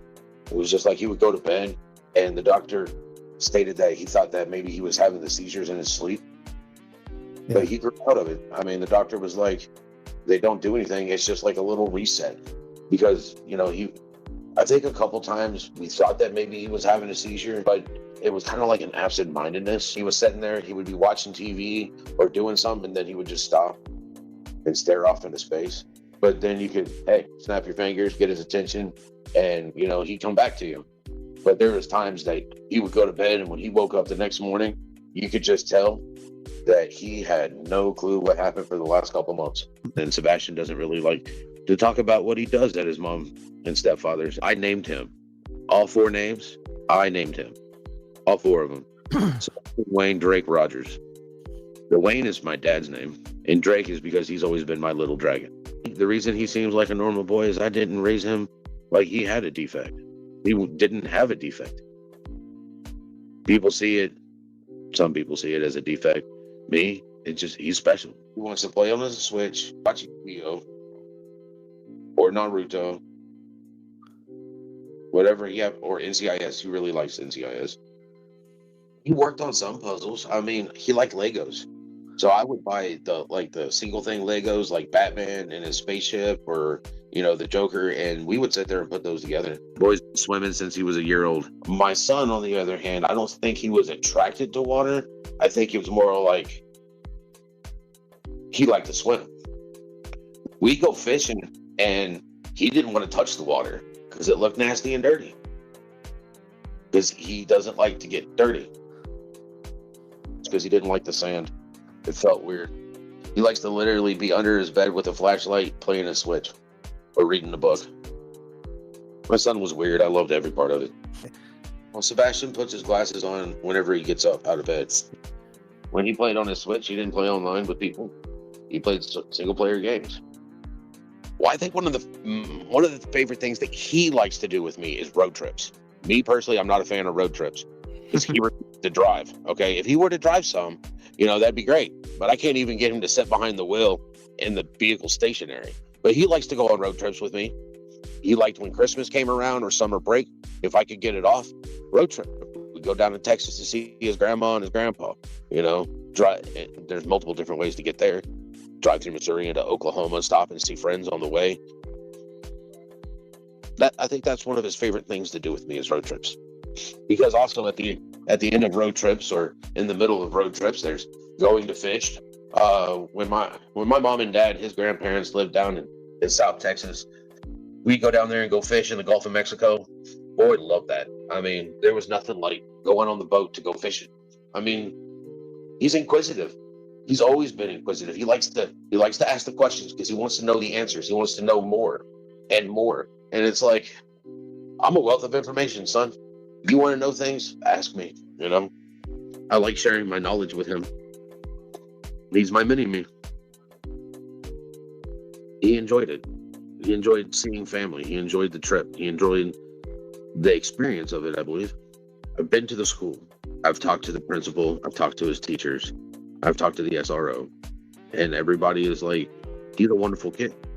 He's always happy here. He always wants to make sure, as the SRO told me, he saw him every day. And the SRO was like, it was the same thing every day with him. He would stop the SRO and be like, how many tickets are you going to give the teacher today? He was on some medication for impulse control, for ADHD. He wasn't on anything for his autism. And he had 2 different types of medication they was taking. And I want to say they just switched it. But I want to say it was like Guafacid or something that he was taking.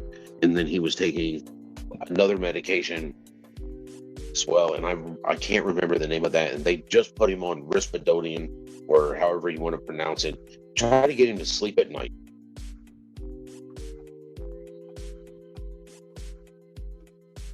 I didn't have a problem with him sleeping here.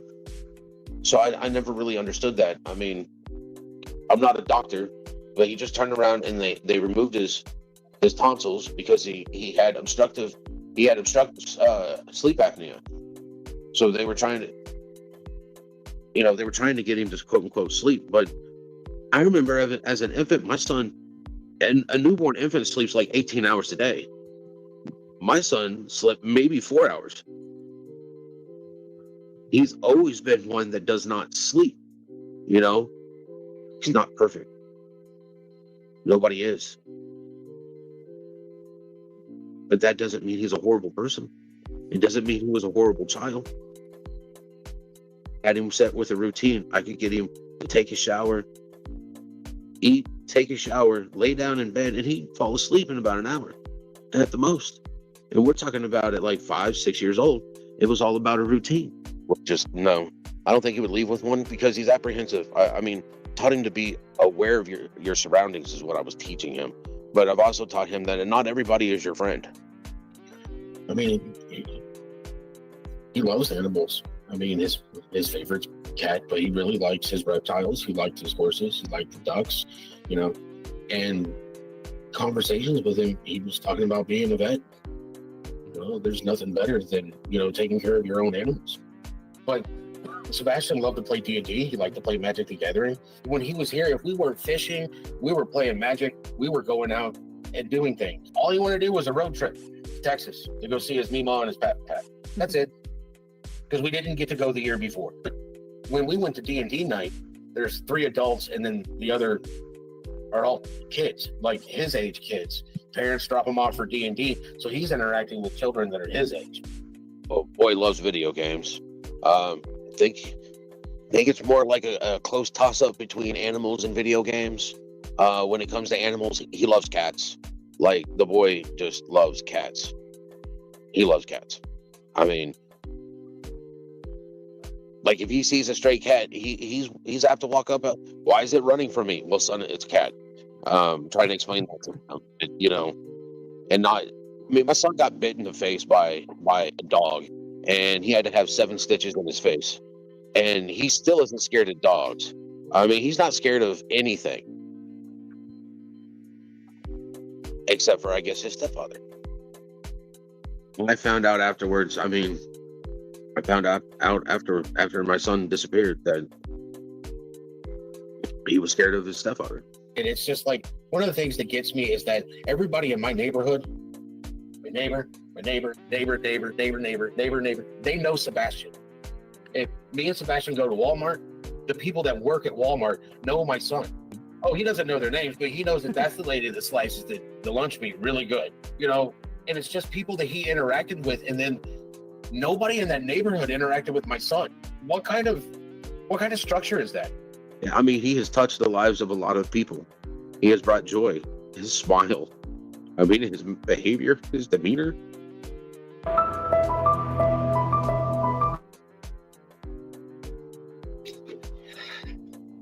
Well, guys, if that wasn't night and day, I don't know what you could consider 100-degree difference.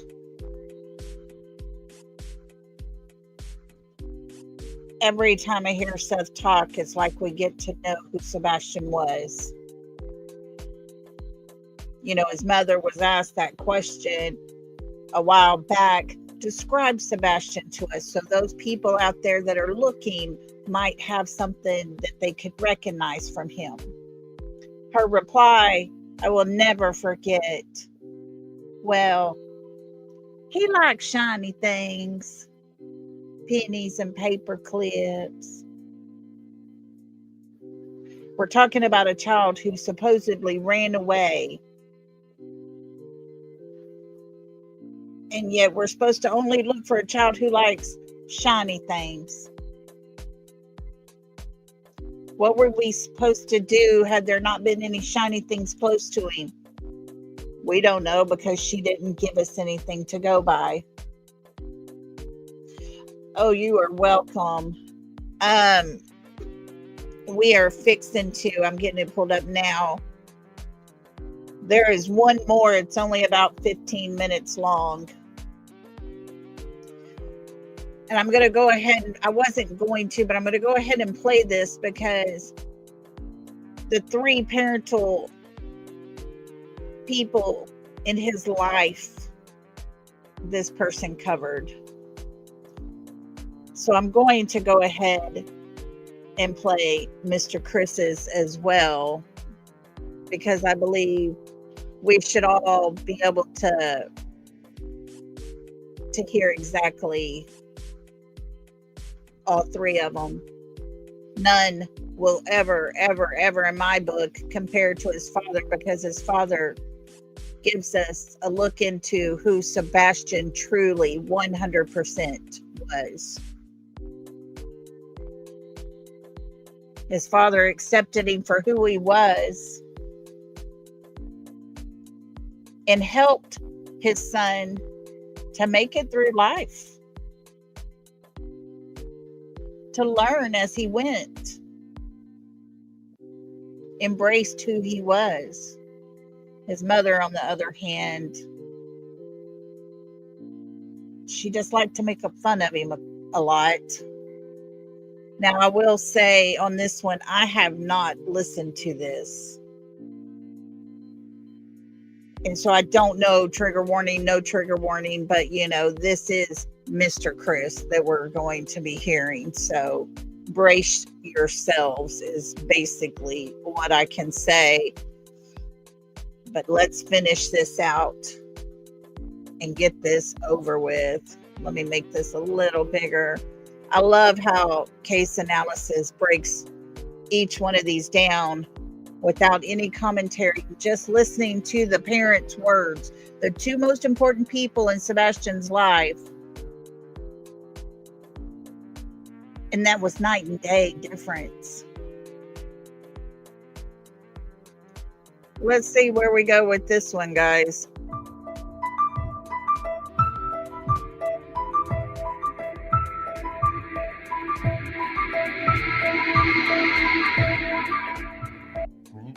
He's a good kid. He's not a mischievous child by any means. He's got a stubborn mindset. He believes it's this, but I mean, he's very smart. Directionally, he knows he could guide you from our house to his dad's house. He could get from like this house. I think he can make it up to Culver's ice cream. I was like, oh, he's goofing around again. Here we go. He's like hiding. He's not a child that wanders. He's not one that is from. Sebastian hasn't been on his medication in 20 days. So he is rambunctious. He's gonna be hungry. He turns into a bottomless pit. I mean, he's your teenage boy, you know, always hungry. On the spectrum, yes, but not one autistic child in this world is like another one. What we can tell you is he's smart. He can be goofy. He kind of has issues with personal space. He hasn't mastered up in your face kind of kid. He's emotional. He's a teenager. He's about 15 and he's 15 in age in his body, but his mind is not caught up to his body. We've never rode a city bus, so I don't think he understands the process. He doesn't have any sense of money. He may have, like, let's say a $20 bill in his hand, but he doesn't truly understand what $20 would get him. He's good. Everybody in the neighborhood knows him. He is. That statement, everybody in the neighborhood knows him, but yet there were so many of the neighbors that lived in the neighborhood, not directly close to them, that really spoke out and said they didn't even realize a child lived there. It's just crazy to me. And once again, here we go with trying to get that next thing out, trying to figure out what's next to say. A Roman collection. Yeah, Mr. Chris had a thing for that. You know, the hats with the plumes and all. He's very to himself, so to speak. He's got the goofiest and quirky smile in the world. I don't think anybody could. Does anyone look at that smile and say it's goofy and quirky? I see a kid that's happy. Nothing goofy and quirky about it. Could mimic it, to be honest with you. Friends wise, Sebastian, his idea of his friend is right now is what he has 2 kids that he talks to at school, but he is extremely socially awkward. And so it's very difficult for him to make friends, which has been this boy's only lifelong dream. Christmas, what do you want for Christmas? I want friends. Birthday, I want friends. Anything that he could do to get a friend, he would love to do it, which we're going to be stopping a lot in this one, I can tell already, guys. But friends, seemed like he had more than 2 at school. There were several of the kids that spoke out that talked about how much they liked Sebastian, what a great kid he was. Not just teachers, but kids that attended the school. Yeah, Gina, he didn't want to be his friend. I bet that he would actually be that bully when he was in high school. Yeah, 2 kids that he talked to every day.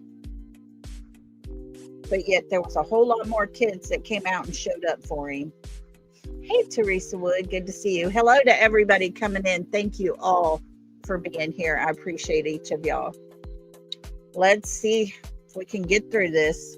is potentially dangerous because that could open up doors if for somebody to say, hey, I'll be your friend, and potentially cause harm.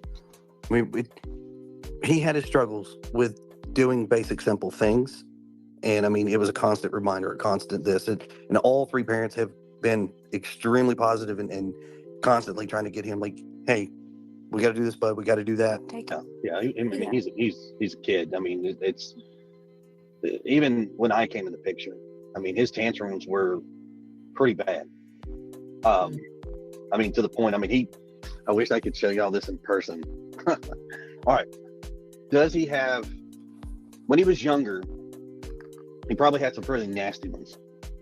As he's gotten older, between his mama, me, and his dad, and other family members, trying to get him to like, look, you need to focus on this. Stop doing, ball your fist up, put them down to your side, like in a very aggressive manner, like you're pushing down, and stomp with one foot.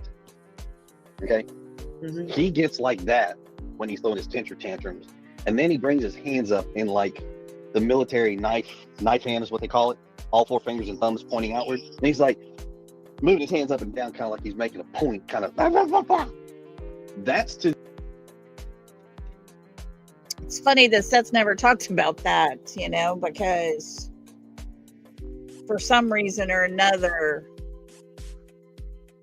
it seems to sound like the common denominator brought that out in him. Just saying. The extent of his violent outbreak. But other than that, no. Sebastian has a unique personality. He's very unique. He doesn't have the true concept of personal space, so he's like very in your face type situation. A lot of kids don't like that, and most of the kids talk about things that he's not into.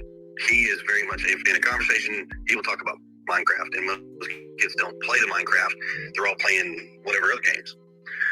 Sebastian is very like driven into his conversation, so whatever he's talking about, if you're talking about something else, he tries to drive you back, and people just don't have that kind of interest. At school, he's known for being in his pants. Sebastian has pull-ups. At school, he's known for being in his pants.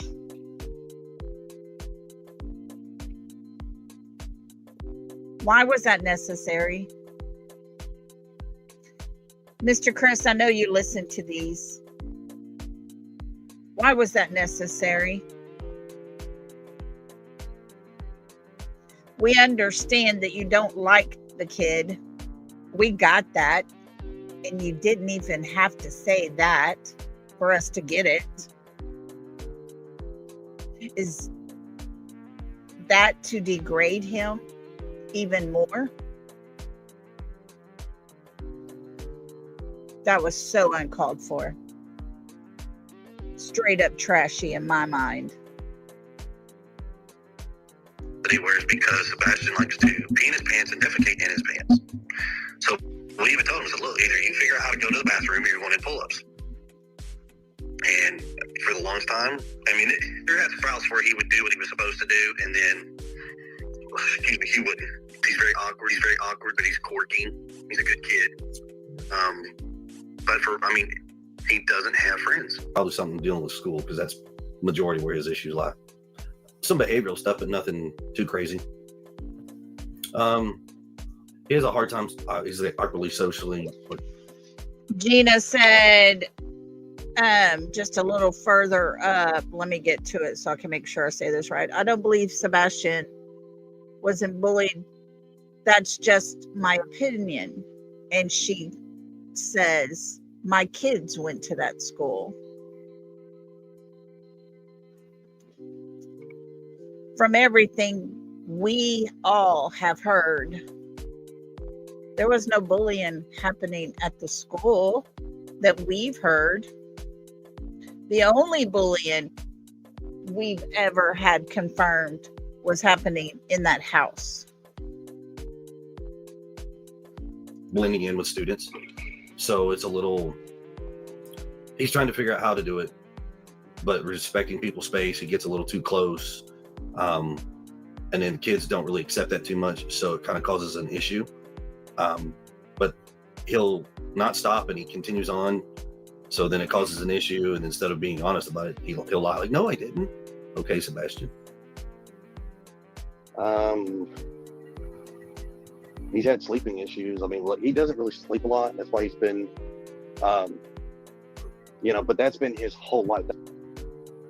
He goes and sees his doctors, and then in there they will talk about his medication and things that they want to change or if it needs to change. Man, he'll get a one-liner in there every once in a while, and you just kind of like, really? Where'd you pull that out of?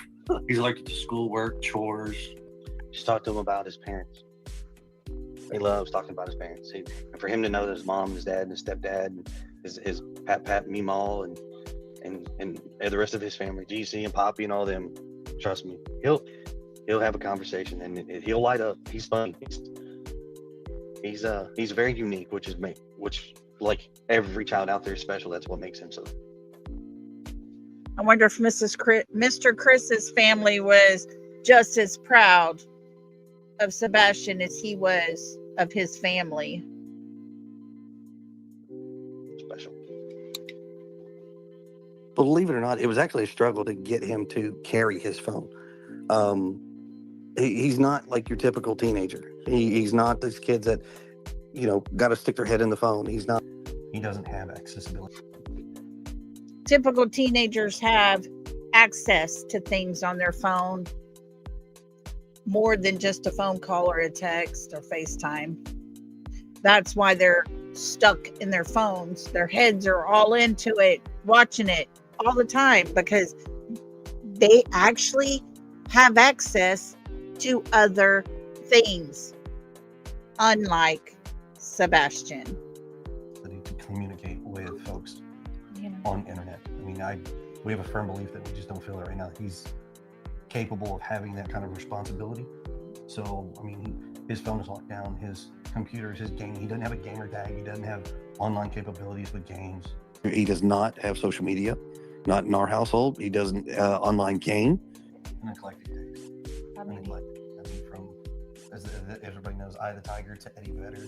Oh, yeah. So we got Pearl Jam on one hand, we've got Survivor on the other over here, we've got Taylor Swift. He's got an eclectic taste in music. He's a fan of Eddie Vedder. He likes Survivor. Great. Oh yeah, I mean, young man has a very eclectic taste in music. Anyways, he is an Eddie Vedder fan. He's a Pearl Jam fan. He likes Meatloaf, Survivor from like Eye of the Tiger. It used to be like his pump up jam. We always found different types of music for him to get into. He has a very eclectic taste. I will give him that.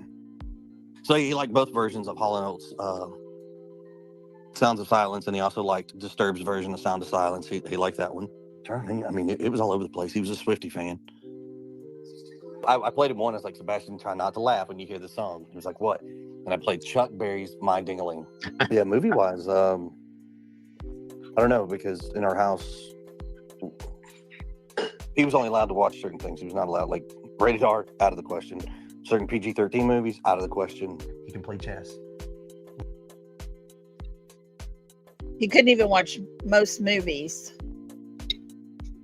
No wonder he didn't really care for them the way Katie made us think that he just really didn't care for them. It was actually that he was not allowed to watch them, right? He can beat adults in chess. Wow. Cats. Boy loves cats. You got a cat. You just became his best friend. Ashton's love for cats is so strong. Like Star Wars or Halloween or even Minecraft. Yeah, those are the three main things. The three things that majority is on his clothes. Yeah. He's an avid Minecraft fan. Loves the color green. Loves to dance. That boy he'll dance his tail off. Granted, what you call dancing, what I call dancing, and what he calls dancing, totally different. He always wanted to be a ninja. Sebastian, he loves video games. He likes food, but he's very picky on what he's eating and what he drinks. But I mean, there's nothing culturally that is going to drive him to an area. He's not your tomboy style child where he goes outside and plays in the mud. The young man doesn't go outside very much. I mean, he loves playgrounds. I mean, he loves to play. I'll give him that. He's a fish in the water. I'm gonna tell you right now that but here's the distinction. He is not a child that likes to get dirty. He can't stand his hands dirty. He can't stand bugs. He is fearful of flies and things. So if he swims, he is a pool kid. He's not a I'm a river and a stream kind of kid. He is swimming pool bound. He likes to fish. He loves to play on playgrounds. Sebastian's not in sports like most kids, so we don't spend ball time at the ballpark. That is Sebastian on a mini excavator, and I'm telling him how to do it, and he actually did very good. He pulled up we were ripping up some old shrubs and trees and stuff out of a flower bed, and he puts that bucket real close to the house and right next to a water line, and not one time did he puncture the water line or cause any damage. He was good at it. He was comfortable. But no, Sebastian's not the type that would run over and jump on a piece of equipment. He knows better.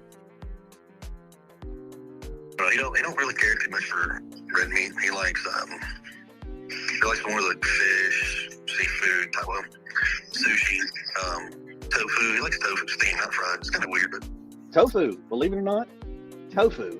He's not a huge steak eater, but Not steamed tofu. fried. He got turned on to tofu because we went to it was either a pho or a Thai restaurant, and we went to have. This was in California. Katie and I went and had I think it was curry, and They don't eat anything even remotely. yeah, anything spicy. He just like, oh god, no. Pepper is like eating habanero pepper to him. I mean, that's how sensitive he is. But he didn't like anything on the menu. She was like, well, I have tofu. And he was like, tofu? And she was like, yeah. So she brought him a piece of it fried and a piece of it steamed for him to try. And he bit in the fried one. And he was like, ugh. But when she let him have the piece of that steamed, I don't think he could get it in his mouth fast enough. And that included the entire cube. It was ridiculous. But ever since then, he's been strung on tofu. Here's the funny thing. So he's not a huge steak eater. He's really not. He loves fish. He's a huge fish fanatic. He loves like a good smoked salmon. Loves salmon. He'll eat the tofu, of course. Burgers. He's finicky about his burgers, but he's not a huge steak eater. He can't stand the way I eat my steaks, and I think it might be the huge turn off to him. He doesn't like condiments that much. He really doesn't. Anything chocolate? Anything with sugar. Reese's Pieces. Chocolate one, then the birthday cake one, and then his last one he would probably choose is either going to be vanilla or strawberry. Occasionally he'll eat frosted mini wheats, so that's kind of cool. This knucklehead decided one night to eat everything out of the jar, put the lid back on, set it back in the cabinet, put the spoon in the sink, and then he goes to bed. Gets up and you find it and you're like, hey, why did you eat it? I didn't. Yeah, and the chocolate is all over his face. However, this 15-year-old boy has managed to outdo everybody. Call him Houdini.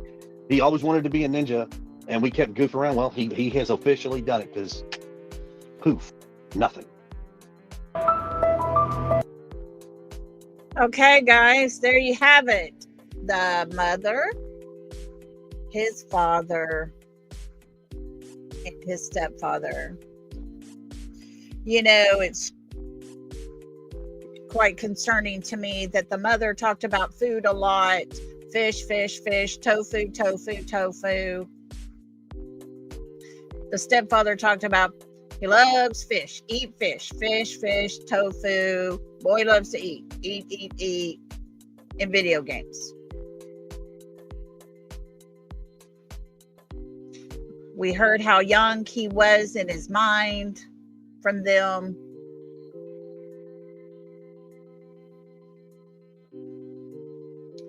And when you listened to his father speak about his son, you learned about who Sebastian was from the time he was born all the way up until he went missing. It wasn't just stuck on food and video games. It's ridiculous how different it is. A mother should always know every detail about her child. Yeah, there was a lot of negative in both of theirs. It's absolutely ridiculous, in my opinion, of course.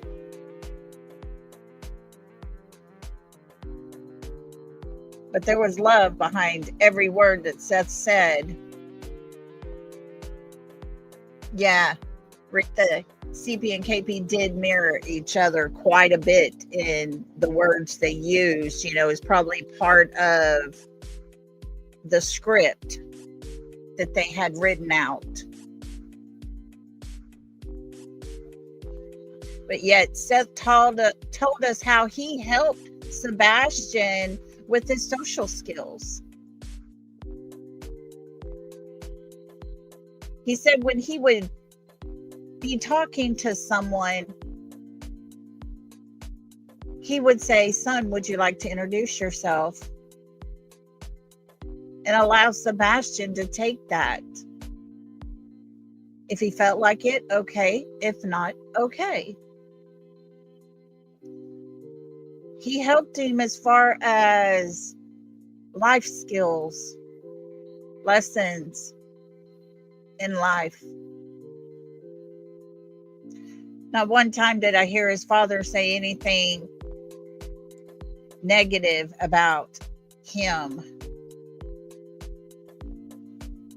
Didn't make fun of him in any way whatsoever. He only continuated to say through the whole thing about how Sebastian was special. He told us about his school. He told us about all the things, not just breach across it and go on so we can say something over here that's going to be just totally disgusting and degrading towards Sebastian.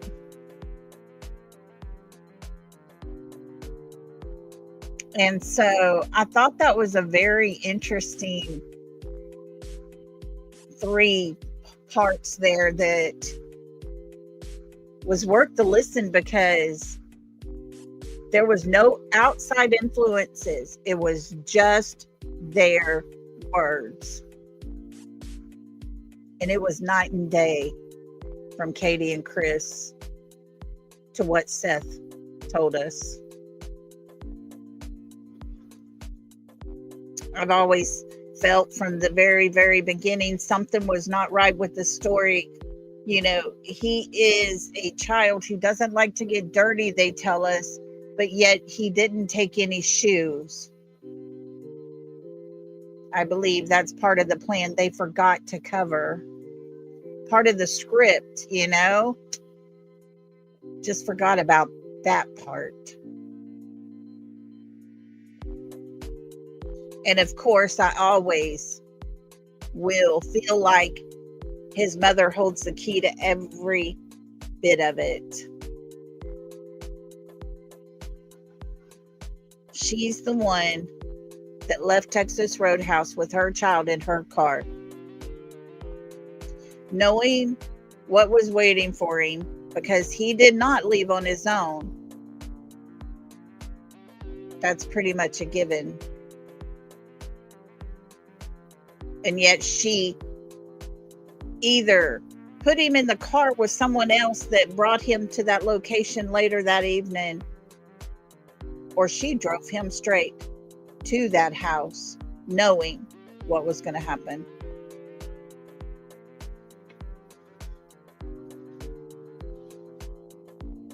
It's so aggravating to stop and think that a parent, whether it's a biological parent or a step parent, it doesn't matter.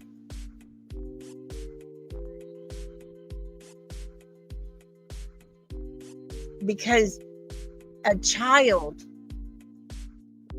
deserves to thrive in life and grow and learn. That is what children are all about. When they're teenagers, they think they're old enough they can conquer the world. All these big dreams ahead of them. They still have learning to do. And when you have a home where their parents don't seem to encourage that, have them so locked down tight that it would be easy for him to just disappear. not a lot of people would miss him. But here we are, Sebastian's army, going strong, not giving up on this young man, because he does deserve better than what he had in that home on Stafford Court.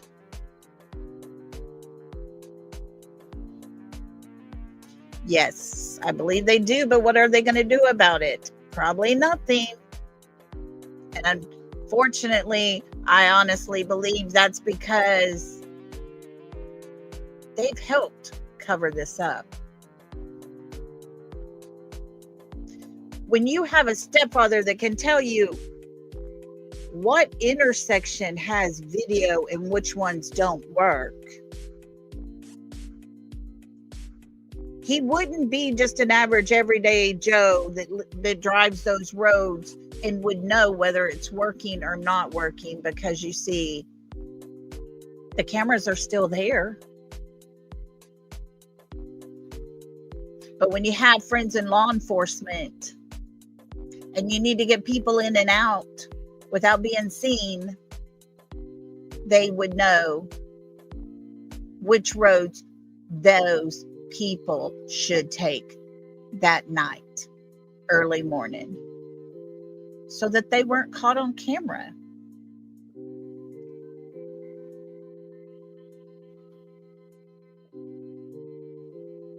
And to not make a 911 call, that is an emergency number that was put in place for emergency purposes, and Sebastian wasn't an emergency for them. They just made a call to their buddies. So many things they're telling on themselves, but yet when you sit down and put it all on paper, it looks perfect. How many of y'all have sat down, figured out your bills? We're paying this, we're doing this, we're going to get this, blah, blah, blah. And it looks good on paper, but when you get your money, it just doesn't always work out that way. Kind of the same scenario when they sat down and planned it all. So perfect. There was always little loopholes that they forgot to cover. Little words they forgot they shouldn't be using. Sometimes the anger behind some of those words actually kind of gives them away, but hey, let them talk, I say. Talk, and keep talking, buddy, because we got your number.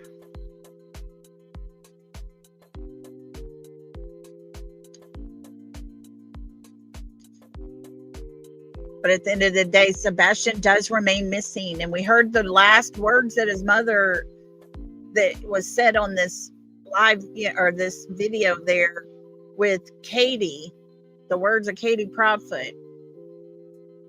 Keep sharing his picture. Keep his face out there on the feed. People need to know he's still missing.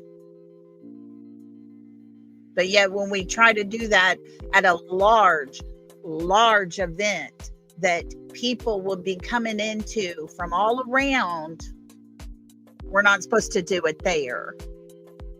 Make it make sense.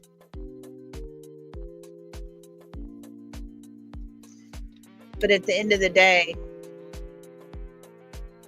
I'm not here for Sebastian. I'm not here to talk about what bad parents Katie and Chris are.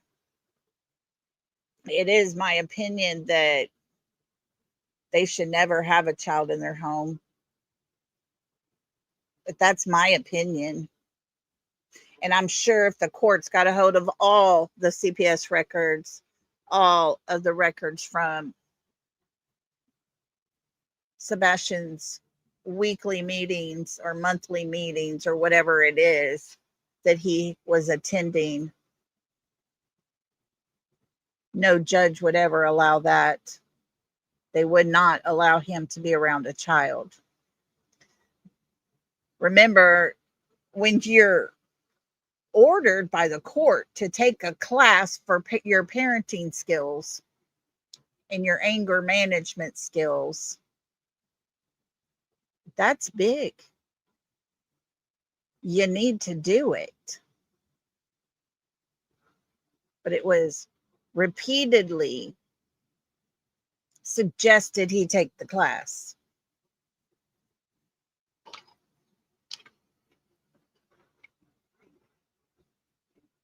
All the while, Sebastian had no accidents at his father's house. Sebastian was happy and content. He slept. He ate. He enjoyed life. He was in his safe place. Yeah, Kristen says he wanted to blame Sebastian, but look at his failed previous marriages. In my opinion, anyone else look into why they ended. Go to church, CP said.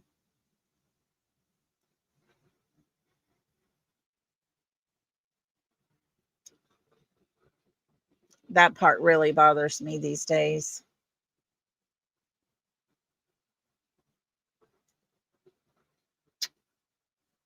The words they've used.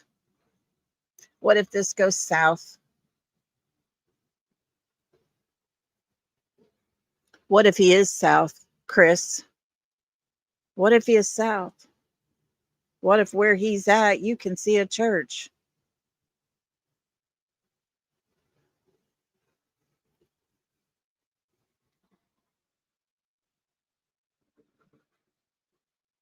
It's crazy. It's sad. And it's absolutely sickening that they wouldn't have held on just a little longer for Sebastian so that he could go and live happily ever after with his father. That young man could be thriving in life right now, learning, doing what he's best at doing. Kids who like to build and construct things and make things and see how they work and why they work and all those things can go on to have amazing opportunities in life, creating things, buildings, hospitals, skyscrapers.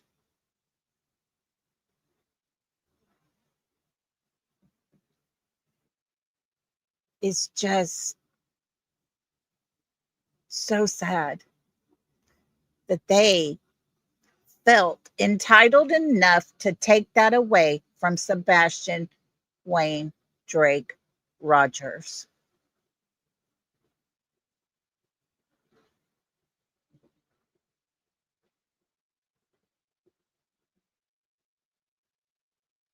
Because he lived in their home.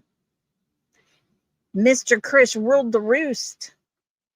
Katie said she wouldn't use corporal punishment in her little parenting plan, part of their agreement. Did she hold up to that? I don't know, but we all know Mr. Chris did not. His words, he told us, and I still want to know, Christopher, what merits a whack with the belt just because he didn't have one on? Was his pants so big that he needed a belt to keep them up? If that's the case, it was your job to buy him a pair that fit, right?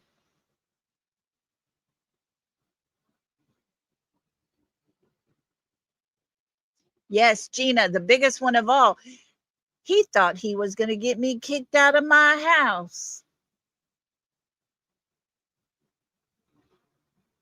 Well, he did, didn't he, Mr. Chris? Did he? Is that why you weren't home the whole month of February? Because the Superior Court looked into all the things? And until everything was resolved, you weren't supposed to be there? Keep talking, Mr. Chris. We will listen to every single word you and your wife says. Trust me, we'll be listening.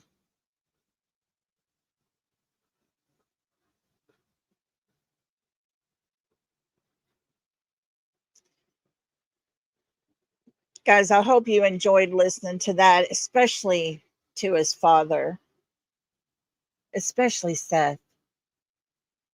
And Seth coming in saying he was 13 in that picture. Oh my gosh, that blew my mind. I thought he was probably about maybe 10. That was crazy. But that was good information to know.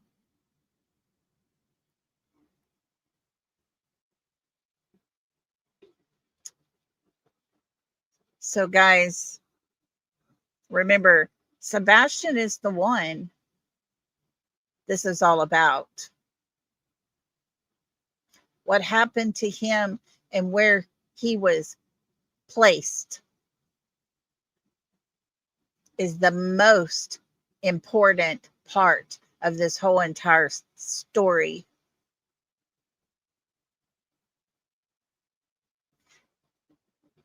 And unfortunately, I honestly believe, in my opinion, that his mother knows exactly where that place is and exactly why she's not telling his father. She has those answers. She has them. I believe it 100%. Just like I believe Christopher was home at Stafford Court that night. We saw his face plain as day. It's kind of hard not to notice him. Ball cap and all.